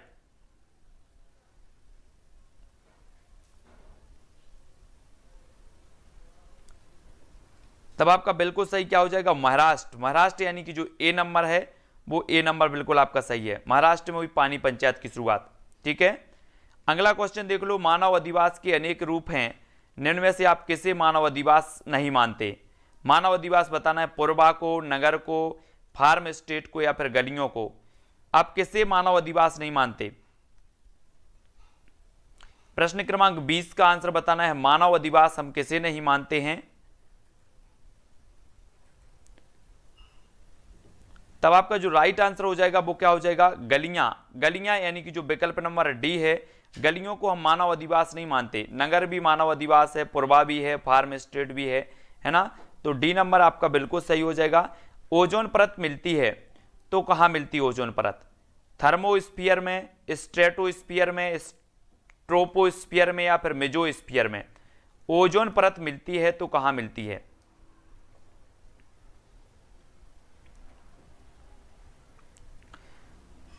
तब आपका राइट आंसर होगा स्ट्रेटोस्फीयर। स्ट्रेटोस्फीयर यानी कि जो विकल्प नंबर वी बिल्कुल सही हो जाएगा। ठीक है, समताप मंडल। समताप मंडल, ये चीज भी याद रख लेनी है आपको। स्ट्रेटोस्फीयर किसे कहा जाता है? थर्मोस्फीयर, ट्रोपोस्फीयर, मेसोस्फीयर, है ना? क्योंकि इस प्रकार से भी क्वेश्चन पूछे जाते हैं, तो ये चीज भी याद रखनी है। आयन मंडल को क्या कहा जाता है? क्षोभ मंडल को क्या कहा जाता है? समताप मंडल को क्या कहा जाता है? यहां से भी आप कंफ्यूज होते और क्वेश्चन गलत करके आते हैं। अगला देख लो, हमारे देश में निम्न स्थानों में से कौन सा ठंडा रेगिस्तान है? ठंडा रेगिस्तान बताएंगे, जैसलमेर है, लद्दाख है, मेघालय या दार्जिलिंग है ना? जब हम तैयारी करने बैठे हैं तो 100% तैयारी करनी हमें। एक भी परसेंट अगर आपका रह जाता है तो ये मान के चलो कि वो गलत करवाएगा 1%। तो हमारे देश में निम्न स्थानों में से कौन सा ठंडा रेगिस्तान है? जैसलमेर है, लद्दाख, मैंने पहले भी बताया था आपको कि जो लद्दाख है, लद्दाख बी नंबर, ये आपका ठंडा रेगिस्तान हो जाएगा, बी नंबर। ठीक है, अगला देख लो, पर्यावरण अध्ययन के क्षेत्र में दृश्य श्रव्य प्रणाली को क्या माना जाता है? दृश्य और श्रव्य एक आधुनिक शिक्षा यंत्र, मनोरंजन युक्त शिक्षण, पारंपरिक शिक्षण की प्रतिस्थापन युक्ति, या फिर शिक्षण की अन्य युक्तियों का प्रयोग, है ना? कुछ लोग इसमें कंफ्यूजन थे कि एक आधुनिक शिक्षण यंत्र है, ये एक आधुनिक नहीं, ये पारंपरिक शिक्षण की प्रतिस्थापन युक्ति है। युक्ति यानी कि जो आपका विकल्प नंबर आपका डी है वो यहां पर सही हो जाएगा, डी नंबर। ठीक है, पर्यावरण अध्ययन के क्षेत्र में दृश्य श्रव्य प्रणाली को क्या माना जाता है? तो वो माना जाता है डी।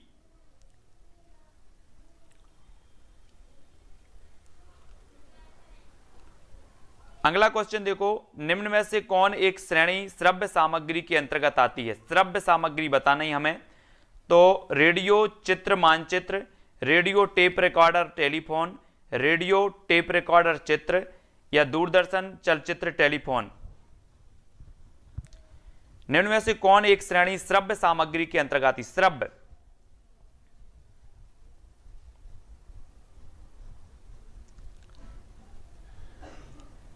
तब आपका राइट आंसर क्या हो जाएगा?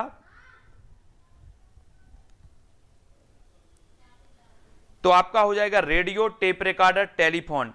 रेडियो, टेप रिकॉर्डर और टेलीफोन, है ना, ये आपके श्रव्य के अंतर्गत आएंगे, श्रव्य सामग्री के अंतर्गत। अगला क्वेश्चन देखो, परिवार को किसने आवश्यक और अनावश्यक रूपों में बांटा है? परिवार को मैकाइवर ने, लुंडबर्ग ने, रेमंड ने या फिर निमकॉफ ने?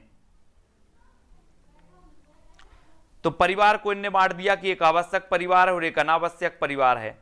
अब लो, अब परिवार भी आवश्यक हो गया और अनावश्यक भी हो गया। तब आपका राइट जो आंसर हो जाएगा वो हो जाएगा मैकाइवर। मैकाइवर यानी कि जो ए नंबर है वो बिल्कुल सही हो जाएगा, मैकाइवर, है ना। इन्होंने आवश्यक और अनावश्यक रूप से बांटा है, ए नंबर आपका बिल्कुल सही हो जाएगा। और सभी लोग अपना अपना आकलन जरूर करते जाना कि हमसे वो क्वेश्चन बन रहे हैं कि नहीं बन रहे हैं, है ना। और बताना है निम्न में से कौन सी एक विधि विद्यार्थियों में अभिप्रेरक का कार्य करती है? अभिप्रेरक का कार्य बताना है आपको, एडजस्ट विधि, भ्रमण विधि, कहानी विधि या फिर दत्तकार विधि। कौन सी विधि है जो अभिप्रेरक का कार्य करती है? सभी लोग बताएंगे, है ना। और अपना वीडियो के पेपर के 4-5 दिन पहले से अपना फाइनल रिवीजन चालू हो जाएगा, ठीक है। तो उसमें भी अपन को पढ़ने में आएंगे, बिल्कुल भी चिंता करने की बात नहीं है। और दत्तकार विधि आपका डी नंबर बिल्कुल सही हो जाएगा, डी नंबर। ये जो विधि है वो अभिप्रेरक का कार्य करती है, दत्तकार विधि, है ना, डी नंबर। कहानी नहीं करती, दत्तकार विधि आपका जो असाइनमेंट वाली जो विधि होती है ना, जो असाइनमेंट दिए जाते हैं आपको, जो वर्क क्लास के अंदर जो वो होते हैं, तो वो नंबर है, वही है दत्तकार, डी नंबर। निम्न में से किस आयोग ने पर्यावरण शिक्षा को औपचारिक धारा से जोड़ने की सिफारिश की है? औपचारिक धारा से, तो कोठारी आयोग ने, सरकारी आयोग ने, शाह आयोग ने या फिर लोढ़ा आयोग ने?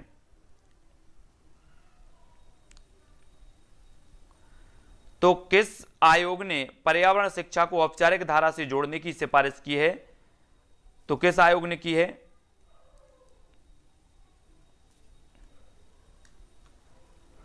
तो बिल्कुल राइट आंसर है कोठारी आयोग। याद रख लेना, कोठारी आयोग ने पर्यावरण शिक्षा को औपचारिक धारा से जोड़ने की सिफारिश की है। ए नंबर आपका बिल्कुल सही हो जाएगा, ठीक है।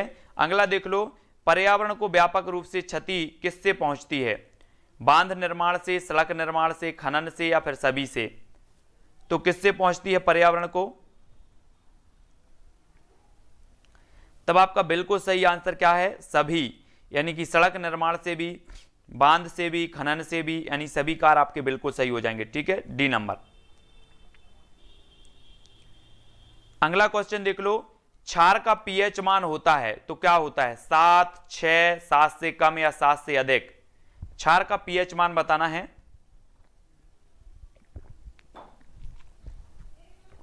क्षार का पीएच मान क्या होता है?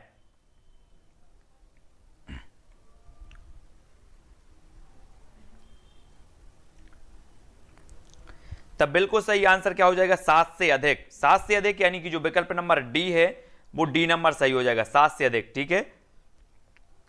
अगला देख लो, अमरबेल किसका उदाहरण है? अमरबेल, औ स्तंभ जड़ का, स्तंभ जड़ का, रेशेदार जड़ का या परजीवी जड़ का? तो अमरबेल किसका उदाहरण माना जाता है?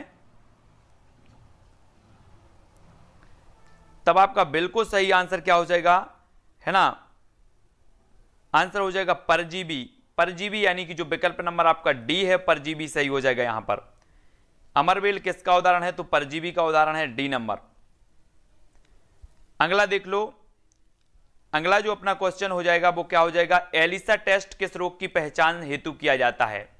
एड्स की, पोलियो की, कैंसर या फिर ये सभी? एलिसा टेस्ट बताना है, ये किस रोग की पहचान हेतु किया जाता है?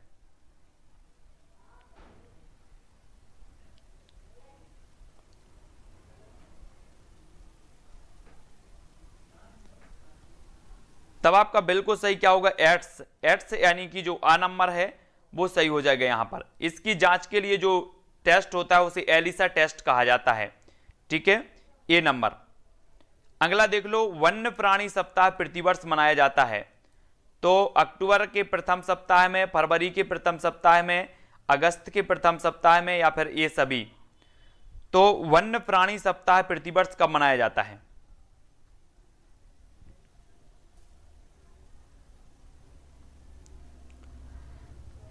तब अधिकांश लोगों ने जो उत्तर बता दिया है वो बता दिया अक्टूबर के प्रथम सप्ताह है, यानी कि जो विकल्प नंबर आपका आ है वो यहां पर सही हो जाएगा। ठीक है, अगला देखो, किस राष्ट्रीय उद्यान को पूर्व में हेली के नाम से जाना जाता था? वो कौन सा राष्ट्रीय उद्यान है जो भारत का प्रथम राष्ट्रीय उद्यान होने का गौरव भी जिसे प्राप्त है, और वो उत्तराखंड में है ना? वो राष्ट्रीय उद्यान कौन सा है? दुधवा है, जिम कार्बेट है, कान्हा किसली है, या फिर ये सभी हैं?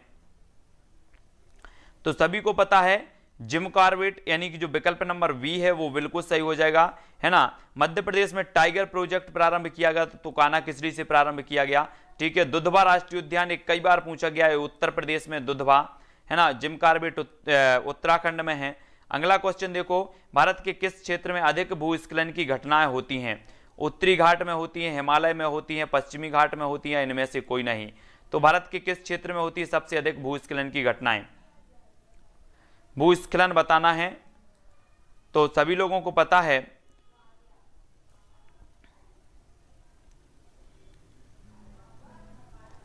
क्या हो जाएगा राइट आंसर? भारत के किस क्षेत्र में अधिक भूस्खलन की घटनाएं होती हैं? तो वो होती है हिमालय क्षेत्र में। हिमालय यानी कि जो बी नंबर है वो बी नंबर सही हो जाएगा। ठीक है, हिमालय क्षेत्र में होती हैं। भारत के किस क्षेत्र में अधिक भूस्खलन की घटनाएं होती हैं? तो हिमालय क्षेत्र में, बी नंबर। अगला देखो, एक किसान दानों को भूसे से अलग करना चाहता है, जिस प्रक्रिया से यह किया जाता है वह कहलाती है, क्या कहलाती है? निष्पादन, फसल की कटाई, हस्तचयन, या इनमें से कोई नहीं? सभी लोग बताएंगे। एक किसान दानों को भूसे से अलग करना चाहता है, जिस प्रक्रिया से यह किया जाता है वह क्या कहलाती है?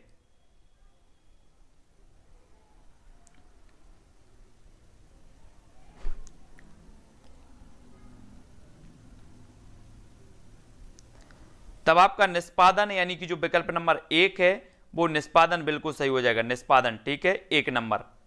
नेक्स्ट देख लो, ठोस द्रव गैस किसकी अवस्थाएं हैं? ठोस द्रव गैस हम बचपन से ही पढ़ते आ रहे हैं, है ना? 6वीं में पहुंचे और सबसे पहले ही अध्याय था पदार्थ, है ना? तो पदार्थ से संबंधित पढ़े और पढ़ लिया कि जो पदार्थ की अवस्थाएं होती हैं, पदार्थ 3 अवस्थाओं में पाया जाता है, एक तो ठोस में, द्रव में और गैस में। और राइट आंसर आपका क्या हो जाएगा? पदार्थ, यानी कि जो विकल्प नंबर 1 है वो बिल्कुल सही हो जाएगा, 1 नंबर। ठीक है, अगला देख लो, बेसिक शिक्षा के लिए सर्वप्रथम किसने आंदोलन छेड़ा था? जवाहरलाल नेहरू ने, महात्मा गांधी ने, मदन मोहन मालवीय, या फिर एनी बेसेंट ने? तो आपको बेसिक शिक्षा के लिए बताना है कि सर्वप्रथम किसने आंदोलन छेड़ा था।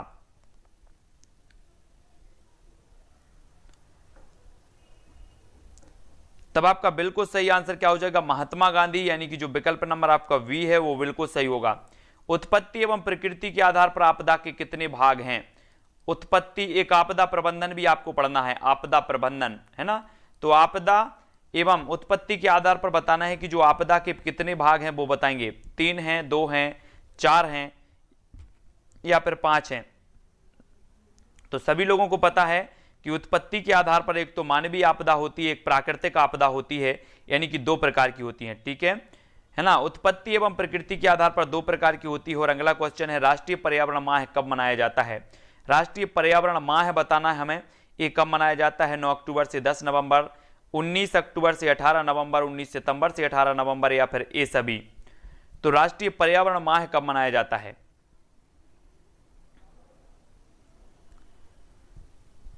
तब आपका बिल्कुल सही आंसर क्या हो जाएगा? 19 अक्टूबर से 18 नवंबर।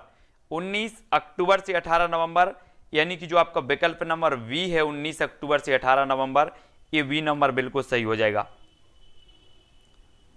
अगला देख लो, भारत में पर्यावरण शिक्षा केंद्र की स्थापना कहां हुई थी? पर्यावरण शिक्षा केंद्र की, ये अच्छे से बताना, सभी लोगों को पता है। क्या होगा उत्तर? हैदराबाद में, अहमदाबाद में, सिकंदराबाद, या इलाहाबाद में? तो पर्यावरण शिक्षा केंद्र की जो स्थापना हुई थी, प्रश्न क्रमांक 9 और 9 का जो उत्तर आपने बताया है कि ये हुई थी अहमदाबाद। अहमदाबाद, यानी कि जो विकल्प नंबर आपका वी है वो बिल्कुल सही हो जाएगा। यहाँ पर पर्यावरण शिक्षा केंद्र की स्थापना हुई, बी नंबर बिल्कुल सही है ना? अगला क्वेश्चन देख लो, निम्न में से कौन सा पादप उत्पाद साबुन का विस्थापन है? साबुन का विस्थापन है तो कौन सा है? रुद्राक्ष है, रीठा है, तेंदू है, या फिर सभी है ना? सभी नहीं लगा देना, कुछ लोग तो सभी ही लगा देंगे। सभी नहीं है, थोड़ा सा अपन को पढ़ना है, और उत्तर होगा रीठा। रीठा यानी कि जो बी नंबर है वो यहाँ पर सही होगा, रीठा। ठीक है, अगला देख लो। अगला है संरक्षण और विनाश पुस्तक के लेखक कौन है? संरक्षण और विनाश बताना है। वंदना सिबा हैं, सरला बहन हैं, रस्किन बॉन्ड हैं, या इनमें से कोई नहीं। तो संरक्षण और विनाश पुस्तक की जो लेखिका हैं वो कौन है?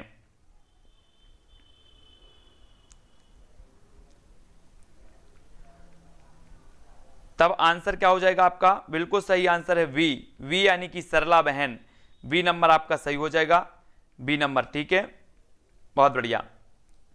अगला देख लो। जनसंख्या की सघनता के आधार पर अधिवासों को कितने भागों में बांटा गया? अधिवासों को 3, 2, 4 या इनमें से कोई नहीं। जनसंख्या की सघनता के आधार पर बताना है कि अधिवासों को कितने आधारों पर बांटा गया है।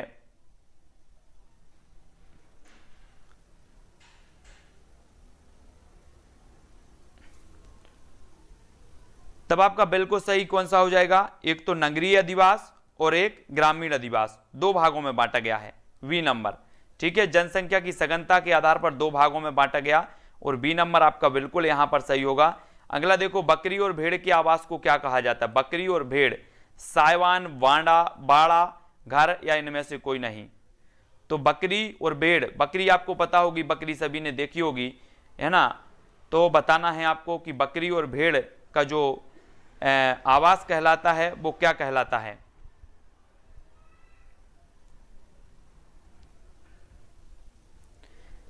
तब आपका बिल्कुल सही आंसर क्या हो जाएगा? बाड़ा। वाड़ा यानी कि जो विकल्प नंबर वी है, बाड़ा बिल्कुल सही हो जाएगा। बकरी और भेड़ के आवास को कहा जाता है बाड़ा। और अगला क्वेश्चन देखो, निम्न में से कौन सा जीव समूह में रहता है? बिच्छू रहता है, केंचुआ रहता है, दीमक, या इनमें से कोई नहीं। समूह में बताना है ना।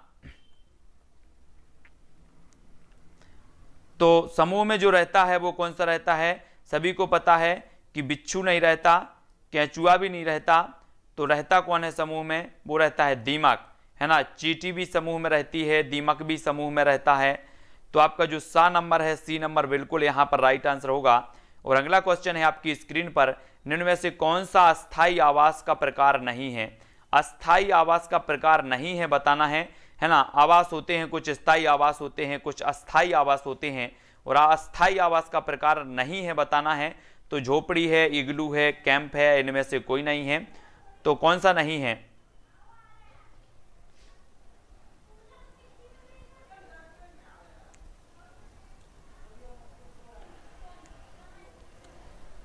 तब आंसर आपका बिल्कुल सही होगा, इनमें से कोई नहीं। यानी कि जो इग्लू है ये भी अस्थायी आवास है, झोपड़ी भी अस्थायी आवास है, और कैंप भी अस्थायी आवास है। और डी नंबर यहां पर आपका सही होगा, डी नंबर, है ना। थोड़ा सा क्वेश्चन क्या घुमा दिया, कुछ लोग तो है ना बेवफा हो गए। तो आपका जो डी नंबर है वो यहां पर सही हो जाएगा, डी नंबर। अगला क्वेश्चन देखो, निम्न में से कौन सा उष्णकटिबंधीय घास स्थल नहीं है? तो उष्णकटिबंधीय बताना है, कंपोस्ट, सवाना, प्रेरी, या फिर लानोस। कौन सा नहीं है? कौन सा उष्णकटिबंधीय घास स्थल नहीं है? उष्णकटिबंधीय बताना है आपको। तो कंपोस्ट नहीं है, सवाना नहीं है, प्रेरी नहीं है, या फिर लानोस। तो प्रश्न क्रमांक 16 का आंसर जो होगा आपका वो क्या हो जाएगा? वो हो जाएगा प्रेरी। प्रेरी यानी कि जो सा नंबर है ये उष्णकटिबंधीय नहीं माना जाता। सा नंबर आपका सही होगा, सी। सी सी सी सी सी सी यानी कि शुष्क है, ये शुष्क। अगला देख लो, महानगरों में जल की प्रतिशतता है। महानगरों नहीं, महासागरों में। महासागरों में बताना है, तो जल्दी बताओ। 97.2, 2.5, या फिर 95.2, या फिर ये सभी। तो महासागरों के बारे में पढ़ते हैं, जबकि हम पढ़ते हैं कि प्रशांत महासागर सबसे गहरा महासागर माना जाता है ना। यहाँ पर मेरियाना गर्त है, मेरियाना गर्त, है ना। तो आपको महासागरों में बताना है कि ये कितनी है, 97.2%, बी नंबर। बी नंबर यहाँ पर आपका बिल्कुल सही हो जाएगा, ठीक है, बी। अगला देख लो, किसका आवास विल है? विल बताना है, सभी लोगों को बताना है विल। अब देखो आपके एक कोर्स में जल है, जल, तो आपको बताना है, यहां से कई प्रकार के क्वेश्चन आएंगे आपके जल से। जैसे आएंगे कि महासागरों में कितना है, ठीक है, महासागरों में पीने योग्य जल कितना है, धरती पर शुद्ध जल कितना है, खारा जल कितना है, ये सारे के सारे कहीं से भी क्वेश्चन पूछे जा सकते हैं जल से, ठीक है। प्रदूषित जल कितना है, ये सारे के सारे यहाँ से आपको जल के बारे में पढ़ना ही है। निम्न में से किसका आवास बिल है, तो बिल आपको पता है कि खरगोश भी बिल में ही रहता है, बिल में, बिल यानी कि बी नंबर, ठीक है, बी नंबर आपका यहाँ पर बिल्कुल सही होगा। अगला देख लो, पर्यावरण शिक्षा में समस्या समाधान विधि का गुण है, तो समस्या समाधान विधि का गुण कौन सा है, लक्ष्य केंद्रित विधि, सृजनात्मक विधि, चयनात्मक विधि या फिर ये सभी। पर्यावरण शिक्षा में समस्या समाधान विधि का गुण है तो कौन सा है,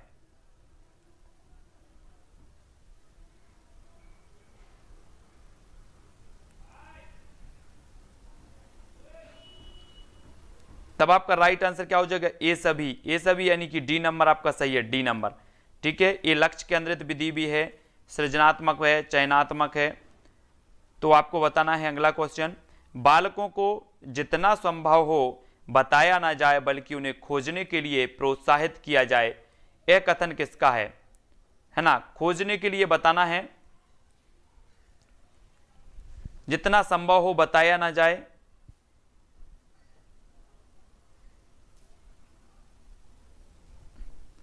तो प्रश्न क्रमांक 20 का उत्तर बताना, बालकों को जितना संभव हो बताया ना जाए बल्कि उन्हें खोजने के लिए प्रोत्साहित किया जाए, यह जो कथन है ना, वो किसका है।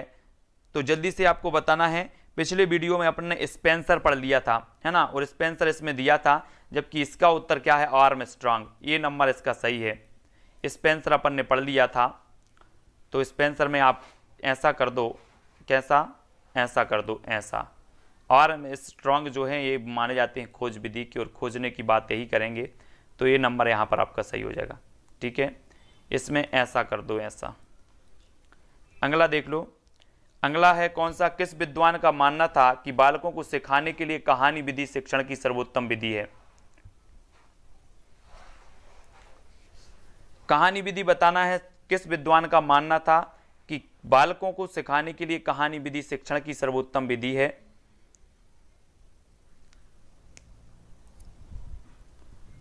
तब आपका राइट आंसर क्या होगा,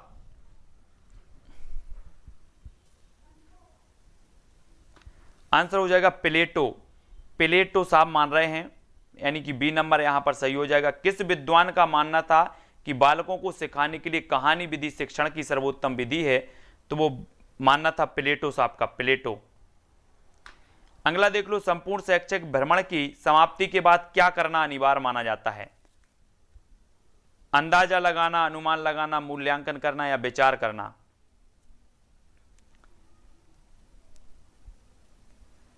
तब आपका 22 का आंसर क्या होगा, 22। अंदाजा लगाना, अनुमान लगाना, मूल्यांकन करना या विचार करना, और राइट आंसर जो हो जाएगा आपका मूल्यांकन। मूल्यांकन यानी कि जो विकल्प नंबर आपका सा है वो यहां पर सी नंबर सही हो जाएगा, ठीक है। मूल्यांकन, संपूर्ण शैक्षिक भ्रमण की समाप्ति के बाद क्या करना अनिवार्य माना जाता है, तो मूल्यांकन करना अनिवार्य माना जाता है, यानी कि सी नंबर आपका सही होगा। और अगला क्वेश्चन है, प्राथमिक स्तर पर पर्यावरण अध्ययन में शामिल है तो क्या शामिल है, प्राथमिक स्तर पर पर्यावरण शिक्षा, सामाजिक विज्ञान, प्राकृतिक विज्ञान या फिर ये सभी।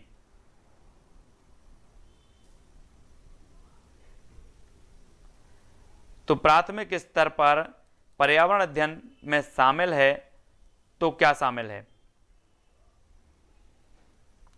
आपका बिल्कुल सही आंसर हो जाएगा ए सभी। ए सभी यानी कि जो डी नंबर है वो बिल्कुल सही हो जाएगा, ठीक है। अगला देख लो, पर्यावरण पाठ्यक्रम गतिविधियां का अभाव किस क्षेत्र की समस्या है, किस क्षेत्र की समस्या है, स्वतंत्र चर संबंधी है, आश्रित चर संबंधी है, मध्यस्थ चर संबंधी है, नियंत्रित चर संबंधी है। तो पर्यावरण पाठ्यक्रम गतिविधियां का जो अभाव है वो किस क्षेत्र की समस्या है। पाठ्यक्रम की आपने पढ़ा है ना कि देखो जो पाठ्यक्रम होता है उसे जो माना जाता है वो क्या माना जाता है, पाठ्यक्रम को माना जाता है मध्यस्थ चर, ठीक है। और शिक्षक जो होता है उसे माना जाता है स्वतंत्र चर, और शिक्षार्थी को माना जाता है आश्रित चर। तो यहाँ पर पर्यावरण पाठ्यक्रम की गतिविधियां का अभाव किस क्षेत्र में की समस्या है, तो वो मध्यस्थ चर की है ना। अगला देख लो, अगला जो आपका क्वेश्चन है, पर्यावरण पाठ्यक्रम गतिविधियां का अभाव किस क्षेत्र की समस्या है, ये तो पढ़ ही लिया है। एक छात्र पुस्तक में पढ़कर वर्षा के जल का संरक्षण करता है तो यह सीखना माना जाता है। क्या माना जाता है? अनुकरण द्वारा सीखना, स्वाध्याय द्वारा सीखना, या फिर क्रिया द्वारा सीखना, या प्रभाव द्वारा सीखना। क्या माना जाता है?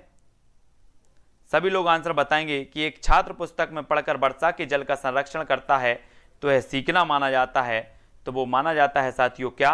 विकल्प नंबर वा, यानी कि स्वाध्याय द्वारा सीखना। स्वाध्याय यानी कि वी नंबर आपका बिल्कुल सही होगा। अगला क्वेश्चन देख लो, समस्या समाधान विधि में छात्र सीखते हैं तो मानसिक संघर्ष द्वारा, क्रिया द्वारा, प्रयोग द्वारा, तर्क द्वारा। समस्या समाधान विधि में बताना है कैसे सीखते हैं छात्र। तो सभी का आंसर जो आया है वो आया है मानसिक संघर्ष द्वारा, यानी कि जो आ नंबर है वो बिल्कुल सही हो जाएगा। ठीक है, मानसिक संघर्ष द्वारा सीखते हैं। अगला देख लो, नाइट्रोजन चक्र, हाइड्रोजन चक्र एवं जल चक्र विषय हैं तो ये किसके विषय हैं? नाइट्रोजन चक्र, हाइड्रोजन चक्र एवं जल चक्र रसायन विज्ञान के, पर्यावरण के, दोनों के, या इनमें से कोई नहीं? किसके हैं?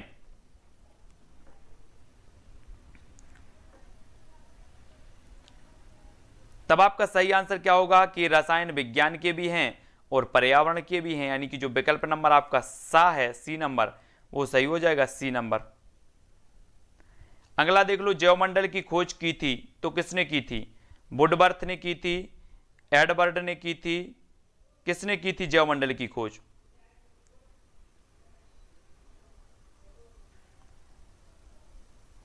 तब आपका जो राइट आंसर हो जाएगा वो क्या हो जाएगा? एडवर्ड सुअस। एडवर्ड सुअस ने की थी, यानी कि जो आपका विकल्प नंबर वी है वो यहां पर बी नंबर सही होगा। ठीक है, बी नंबर।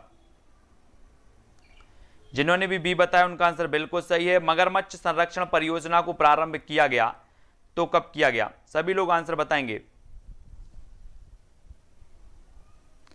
मगरमच्छ संरक्षण परियोजना को प्रारंभ किया गया 1975 में, 1974 में, 1978 में, या फिर इनमें से कोई नहीं?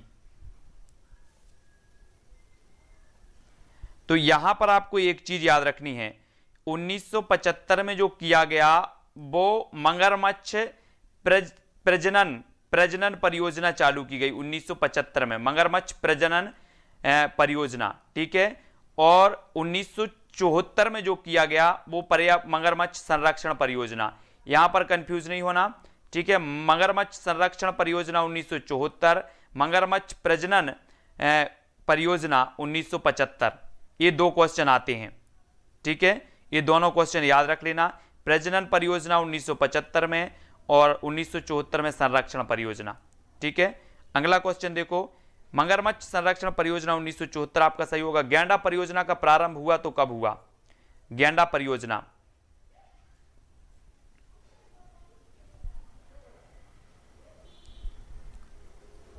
1975, 1987, 1978 या 1989? गैंडा परियोजना आपको बताना है। ये परियोजनाएं भी हम एक वीडियो लाएंगे आपको कि गैंडा परियोजना कब हुई, हाथी परियोजना कब हुई, बाघ परियोजना कब इसकी प्रारंभ हुआ, ये लाएंगे परियोजना, क्योंकि इससे भी एक आध क्वेश्चन आपसे पूछ लिया जाए। तो उत्तर होगा 1987, यानी कि बी नंबर यहां पर बिल्कुल सही हो जाएगा। गैंडा परियोजना का प्रारंभ हुआ था 1987 में। ठीक है, वी नंबर। अगला देख लेते हैं। अगला जो आपका क्वेश्चन है, मध्य प्रदेश के किस राष्ट्रीय उद्यान को सबसे पहले प्रोजेक्ट टाइगर में शामिल किया गया? कान्हा किसली को, बांधवगढ़ को, सतपुड़ा को, या फिर पेंच को?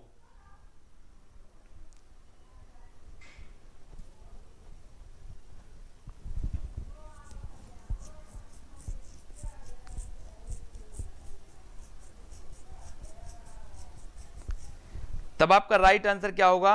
आंसर होगा कान्हा किसली, यानी कि ए नंबर आपका सही होगा। अगला क्वेश्चन देख लो, मध्य प्रदेश के किस जिले में माधव राष्ट्रीय उद्यान है? माधव राष्ट्रीय उद्यान बताएंगे सभी लोग।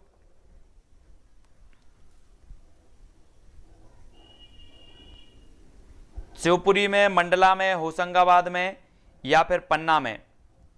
तो मध्य प्रदेश के किस जिले में माधव राष्ट्रीय उद्यान है तब आपका जो आंसर हो जाएगा वो क्या हो जाएगा, शिवपुरी, यानी कि जो विकल्प नंबर जो आ है वो इसका सही हो जाएगा, शिवपुरी में। ठीक है, ए नंबर। नेक्स्ट देख लो, खाद्य श्रृंखला का अभिप्राय है इनमें से किसके द्वारा ऊर्जा अंतरण होता है, किसके द्वारा होता है, भूगर्भ से धरातल की ओर, निम्न अक्षांश से उच्च अक्षांश की ओर, एक जीवों से दूसरे जीवों को, इनमें से कोई नहीं। तो खाद्य श्रृंखला का अभिप्राय इनमें से किसके द्वारा ऊर्जा का अंतरण होता है,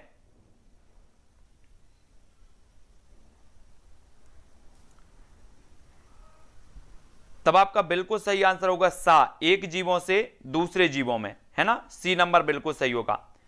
अगला देख लो, पर्यावरण का अजैव अवयव है तो कौन सा है, पर्यावरण का अजैव, वनस्पति है, जानवर है, वायु है, इनमें से कोई नहीं। तो अजैव अवयव कौन सा है,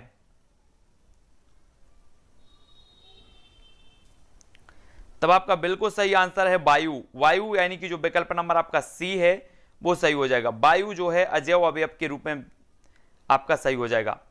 अगला देख लो, सौर ऊर्जा का सबसे बड़ा यौगिकरण कौन सा है, सौर ऊर्जा का सबसे बड़ा यौगिकरण बताना है। हरे पौधे हैं, जानवर है, वायु है, इनमें से कोई नहीं है।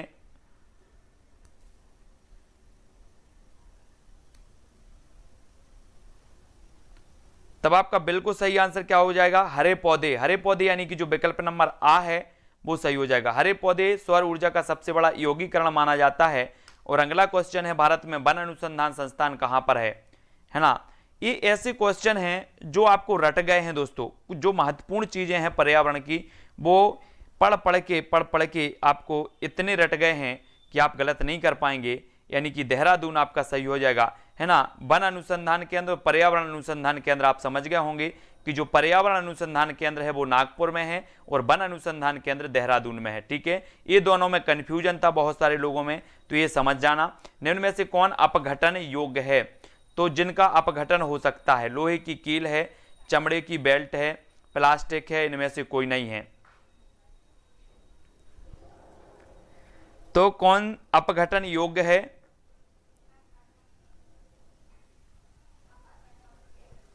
तो आपका बिल्कुल सही क्या हो जाएगा, चमड़े का बेल्ट।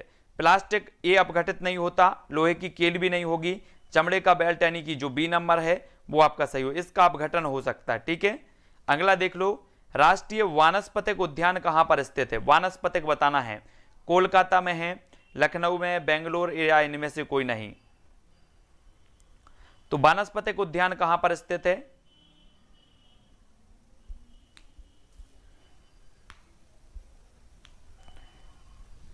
तो आपका राइट आंसर क्या होगा, वानस्पतिक उद्यान है लखनऊ। लखनऊ यानी कि जो विकल्प नंबर आपका बी है वो यहां पर सही हो जाएगा, बी नंबर।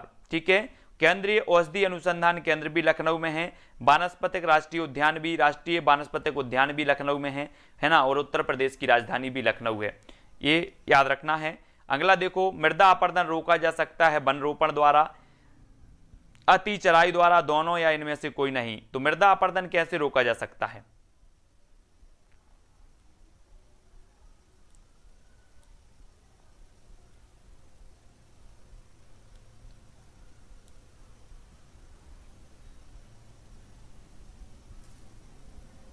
तब आपका आंसर क्या हो जाएगा,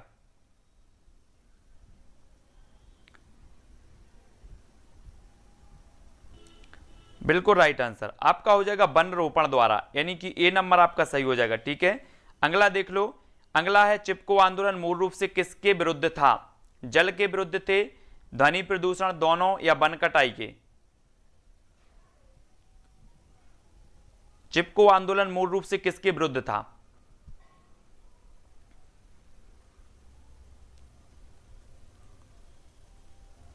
तब आपका बिल्कुल सही आंसर वन कटाई, यानी कि जो विकल्प नंबर आपका डी है वो डी नंबर बिल्कुल सही हो जाएगा। ठीक है, वन कटाई के विरुद्ध था।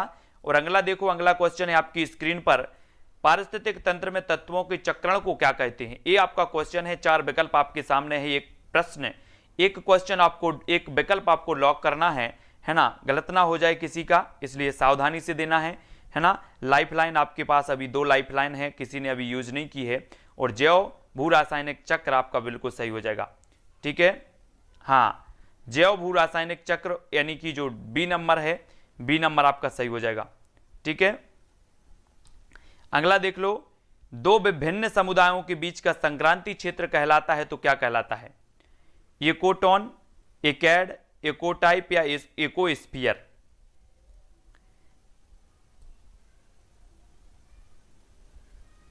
तो आपका बिल्कुल सही आंसर होगा इकोटोन। दो भिन्न समुदायों के बीच संक्रांति क्षेत्र जो कहलाता है वो इकोटोन कहलाता है, यानी कि जो आपका विकल्प नंबर डी है वो बिल्कुल सही हो जाएगा, डी नंबर। ठीक है, अगला क्वेश्चन आपकी स्क्रीन पर, स्वपोषी जीव के अंतर्गत आते हैं तो क्या आते हैं? मानव, हरे पौधे, शेर या फिर खरगोश, कौन से आते हैं? सभी लोगों को बताना है। अभी भी आप अपने घर पे फोन लगा सकते हो, पूछ सकते हो। तो उत्तर क्या हो जाएगा? स्वपोषी जीव जो कहलाते हैं, जो अपना भोजन स्वयं बनाते हैं, जो अपना भोजन स्वयं बनाते हैं वो क्या कहलाते हैं? स्वपोषी जीव कहलाते हैं। तो आपका बिल्कुल राइट आंसर क्या हो जाएगा? हरे पौधे।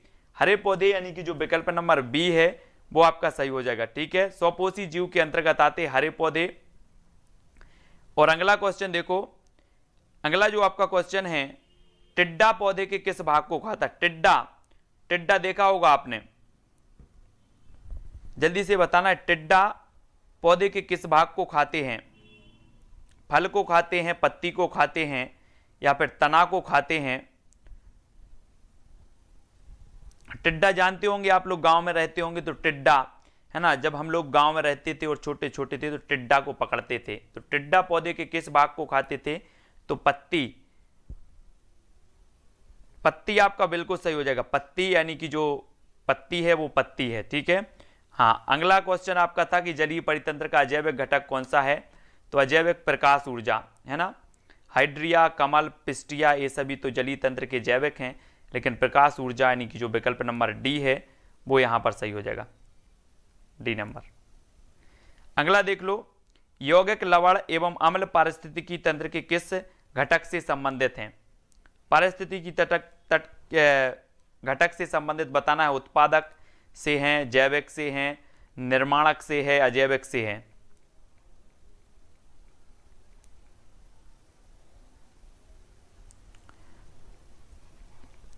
तो यौगिक लवण एवं अम्ल पारिस्थितिकी तंत्र के किस घटक से संबंधित हैं? तो वो है अजैविक। अजैविक यानी कि विकल्प नंबर डी आपका सही हो जाएगा, है ना। डी नंबर आपका सही है, तो डी नंबर ही बताना है। कुछ लोग सी बता रहे हैं, कुछ लोग ए बता रहे हैं, तो ए नहीं है। यौगिक लवण एवं अम्ल जो होते हैं वो अजैविक होते हैं, अजैविक यानी कि डी नंबर। ठीक है, अगला देख लो, ओजोन परत पाई जाती है तो कहां पाई जाती है? स्ट्रेटोस्फीयर।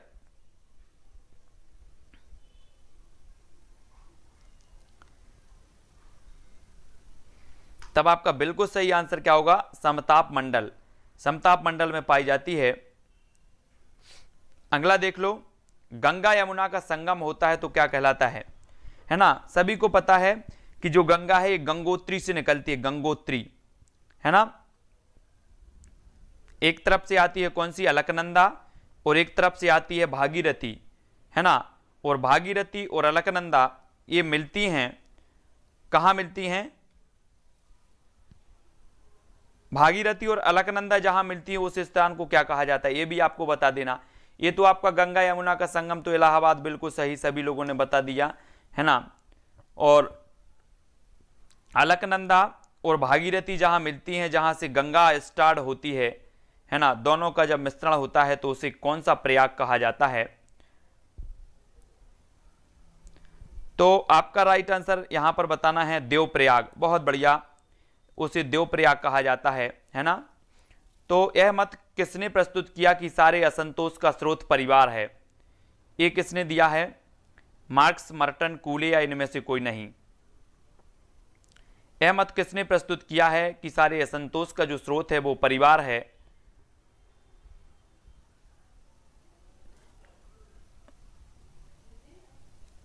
तो ये है मार्क्स।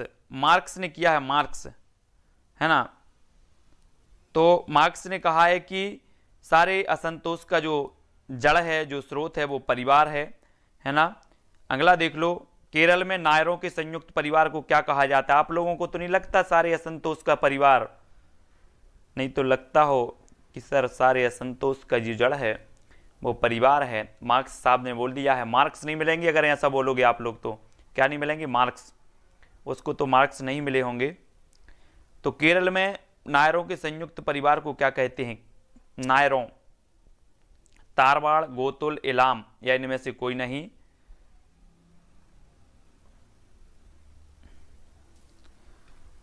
तब आपका राइट आंसर क्या होगा? तारवाड़। तारवाड़ यानी कि जो विकल्प नंबर ए है, एक केरल के नायरों के संयुक्त परिवार को क्या कहते हैं?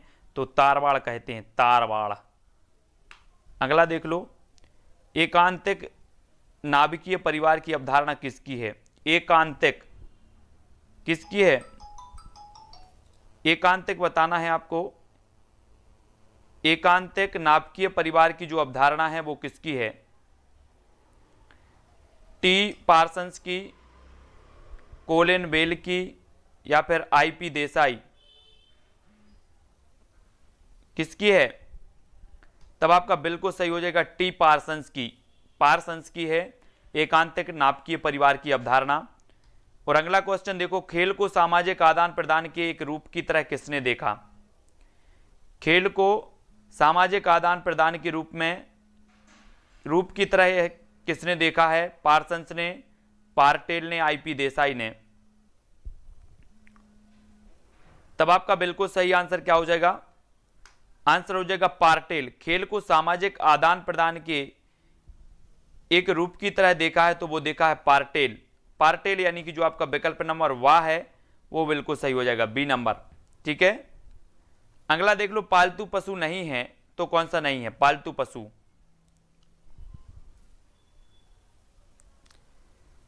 सभी लोग बताएंगे पालतू पशु कौन सा नहीं है। तब आपका बिल्कुल सही आंसर क्या हो जाएगा? इनमें से कोई नहीं, है ना? इनमें से कोई नहीं यानी कि जो विकल्प नंबर डी है वो बिल्कुल सही हो जाएगा, डी नंबर। अगला देख लो, रेगिस्तान का जहाज किसे कहा जाता है? सभी लोगों को तो पता है रेगिस्तान का जहाज, कुछ लोग तो गए होंगे और बैठे भी होंगे। तब आपका राइट आंसर क्या हो जाएगा? आंसर जो आपका हो जाएगा दोस्तों वो हो जाएगा ऊंट। ऊंट यानी कि जो विकल्प नंबर आपका वी है, ऊंट आपका बिल्कुल सही हो जाएगा। ठीक है, रेगिस्तान का जहाज कहा जाता है। और प्रारंभिक मनुष्य निवास करते थे तो कहां करते थे? सरल सरल क्वेश्चन पूछ लिए ले रहे हैं थोड़ा सा बहुत, है ना? तब आपका राइट आंसर गुफाओं, कंदराओं में, यानी कि जो आ नंबर है वो सही हो जाएगा। आ नंबर बिल्कुल सही है, गुफाओं में, कंदराओं में, ए नंबर।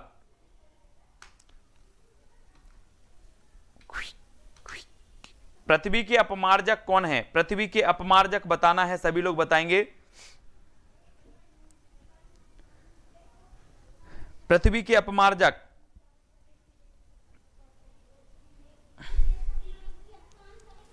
सरल नहीं पूछे, क्यों नहीं पूछे? सरल बन रहा है इसलिए सरल लग रहा है, नहीं बनता तो वही चीज कठिन लगती। अब मुझे नहीं पता कि आपसे कौन से क्वेश्चन बनते हैं कौन से नहीं बनते, है ना? पृथ्वी के अपमार्जक कौन है?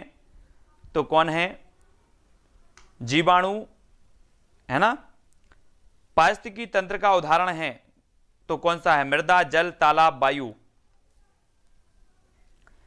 पारिस्थितिकी तंत्र का उदाहरण बताना है हमें, कौन सा है पारिस्थितिकी तंत्र का उदाहरण? तो बिल्कुल राइट आंसर जो हो जाएगा वो क्या हो जाएगा? तालाब। तालाब यानी कि जो आपका सा नंबर है वो सही हो जाएगा।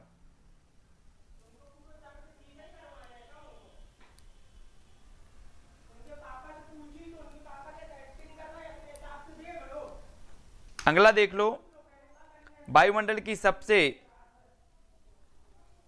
ठंडी परत कौन सी है? सबसे ठंडी बतानी है तो तापमंडल है, मध्यमंडल, जलमंडल, आयन मंडल।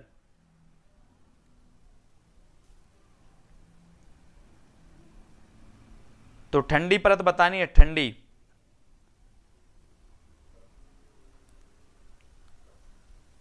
तब आपका राइट आंसर हो जाएगा मध्यमंडल। मध्यमंडल है ना, अपन बना देते हैं 3 मंजिल घर और मध्य में जो होता है ना, मध्य की सेकंड जो स्टोरी होती है वो कैसी होती है, ठंडी होती है ना।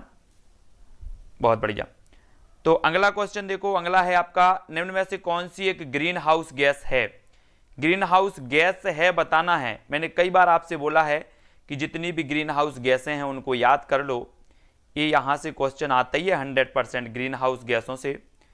तो कौन सी ग्रीन हाउस गैस है, तब आपका बिल्कुल सही आंसर होगा मीथेन। मीथेन यानी कि जो विकल्प नंबर आपका डी है वो यहां पर सही हो जाएगा। एक ग्रीन हाउस गैस के अंतर्गत आती है डी नंबर। अगला देख लो, जीव भार का पिरामिड किस पारिस्थितिकी तंत्र में उल्टा हो जाता है। जीव भार का पिरामिड किस पारिस्थितिक तंत्र में उल्टा होता है, उलट जाता है मतलब।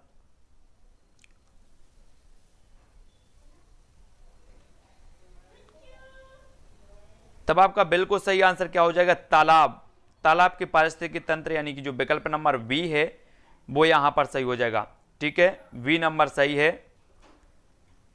अगला क्वेश्चन है, मध्य प्रदेश में विद्या वन योजना का शुभारंभ कब किया गया। विद्या वन योजना का शुभारंभ किया गया, तो जल्दी से बताएं कब किया गया। लेवल अब हाई सा हो गया थोड़ा सा, कुछ लोग बोल रहे हैं लेवल हाई करिए। चलिए तो उत्तर बताइए। अब उत्तर आपका क्या हो जाएगा, मध्य प्रदेश में विद्या वन योजना का जो शुभारंभ किया गया वो कब किया गया।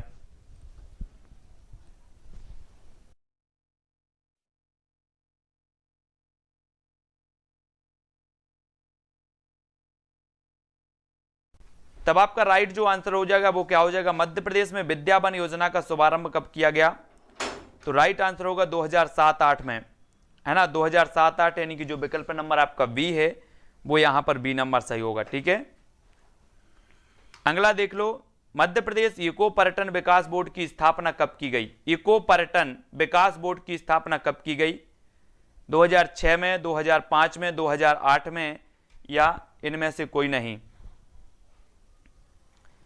तो मध्य प्रदेश में इको पर्यटन विकास बोर्ड की जो स्थापना हुई साथियों वो ही 2005। 2005 यानी कि जो विकल्प नंबर आपका बी है वो बी नंबर सही हो जाएगा।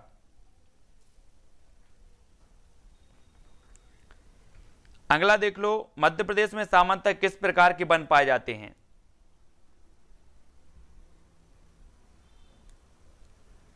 सभी लोग बताएंगे, उपाद्र पहाड़ी वन, उष्ण कटिबंधीय वन, उष्ण कटिबंधीय वन, आर्द्र पतझड़ वन, या इनमें से कोई नहीं। तो राइट आंसर क्या हो जाएगा, मध्य प्रदेश में सामान्यतः किस प्रकार के वन पाए जाते हैं।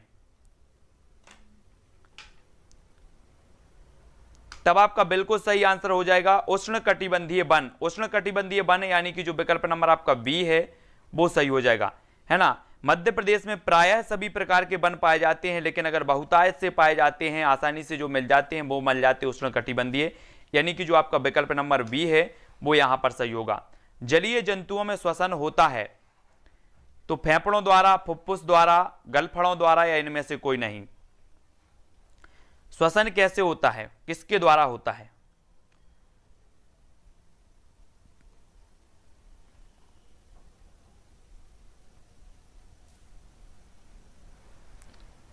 तब आपका राइट आंसर होगा विकल्प नंबर सी, यानी कि गलफड़ों द्वारा। सी नंबर आपका बिल्कुल सही होगा, है ना। 9 बजे तक ये क्लास चलने वाली है अपनी। अगला है, भारत में बाल विवाह निरोध अधिनियम किस वर्ष पारित किया गया। बाल विवाह निरोध अधिनियम कब पारित किया गया, 2007 में, 2006 में, 2008 में, या इनमें से कोई नहीं। सभी लोग बताएंगे।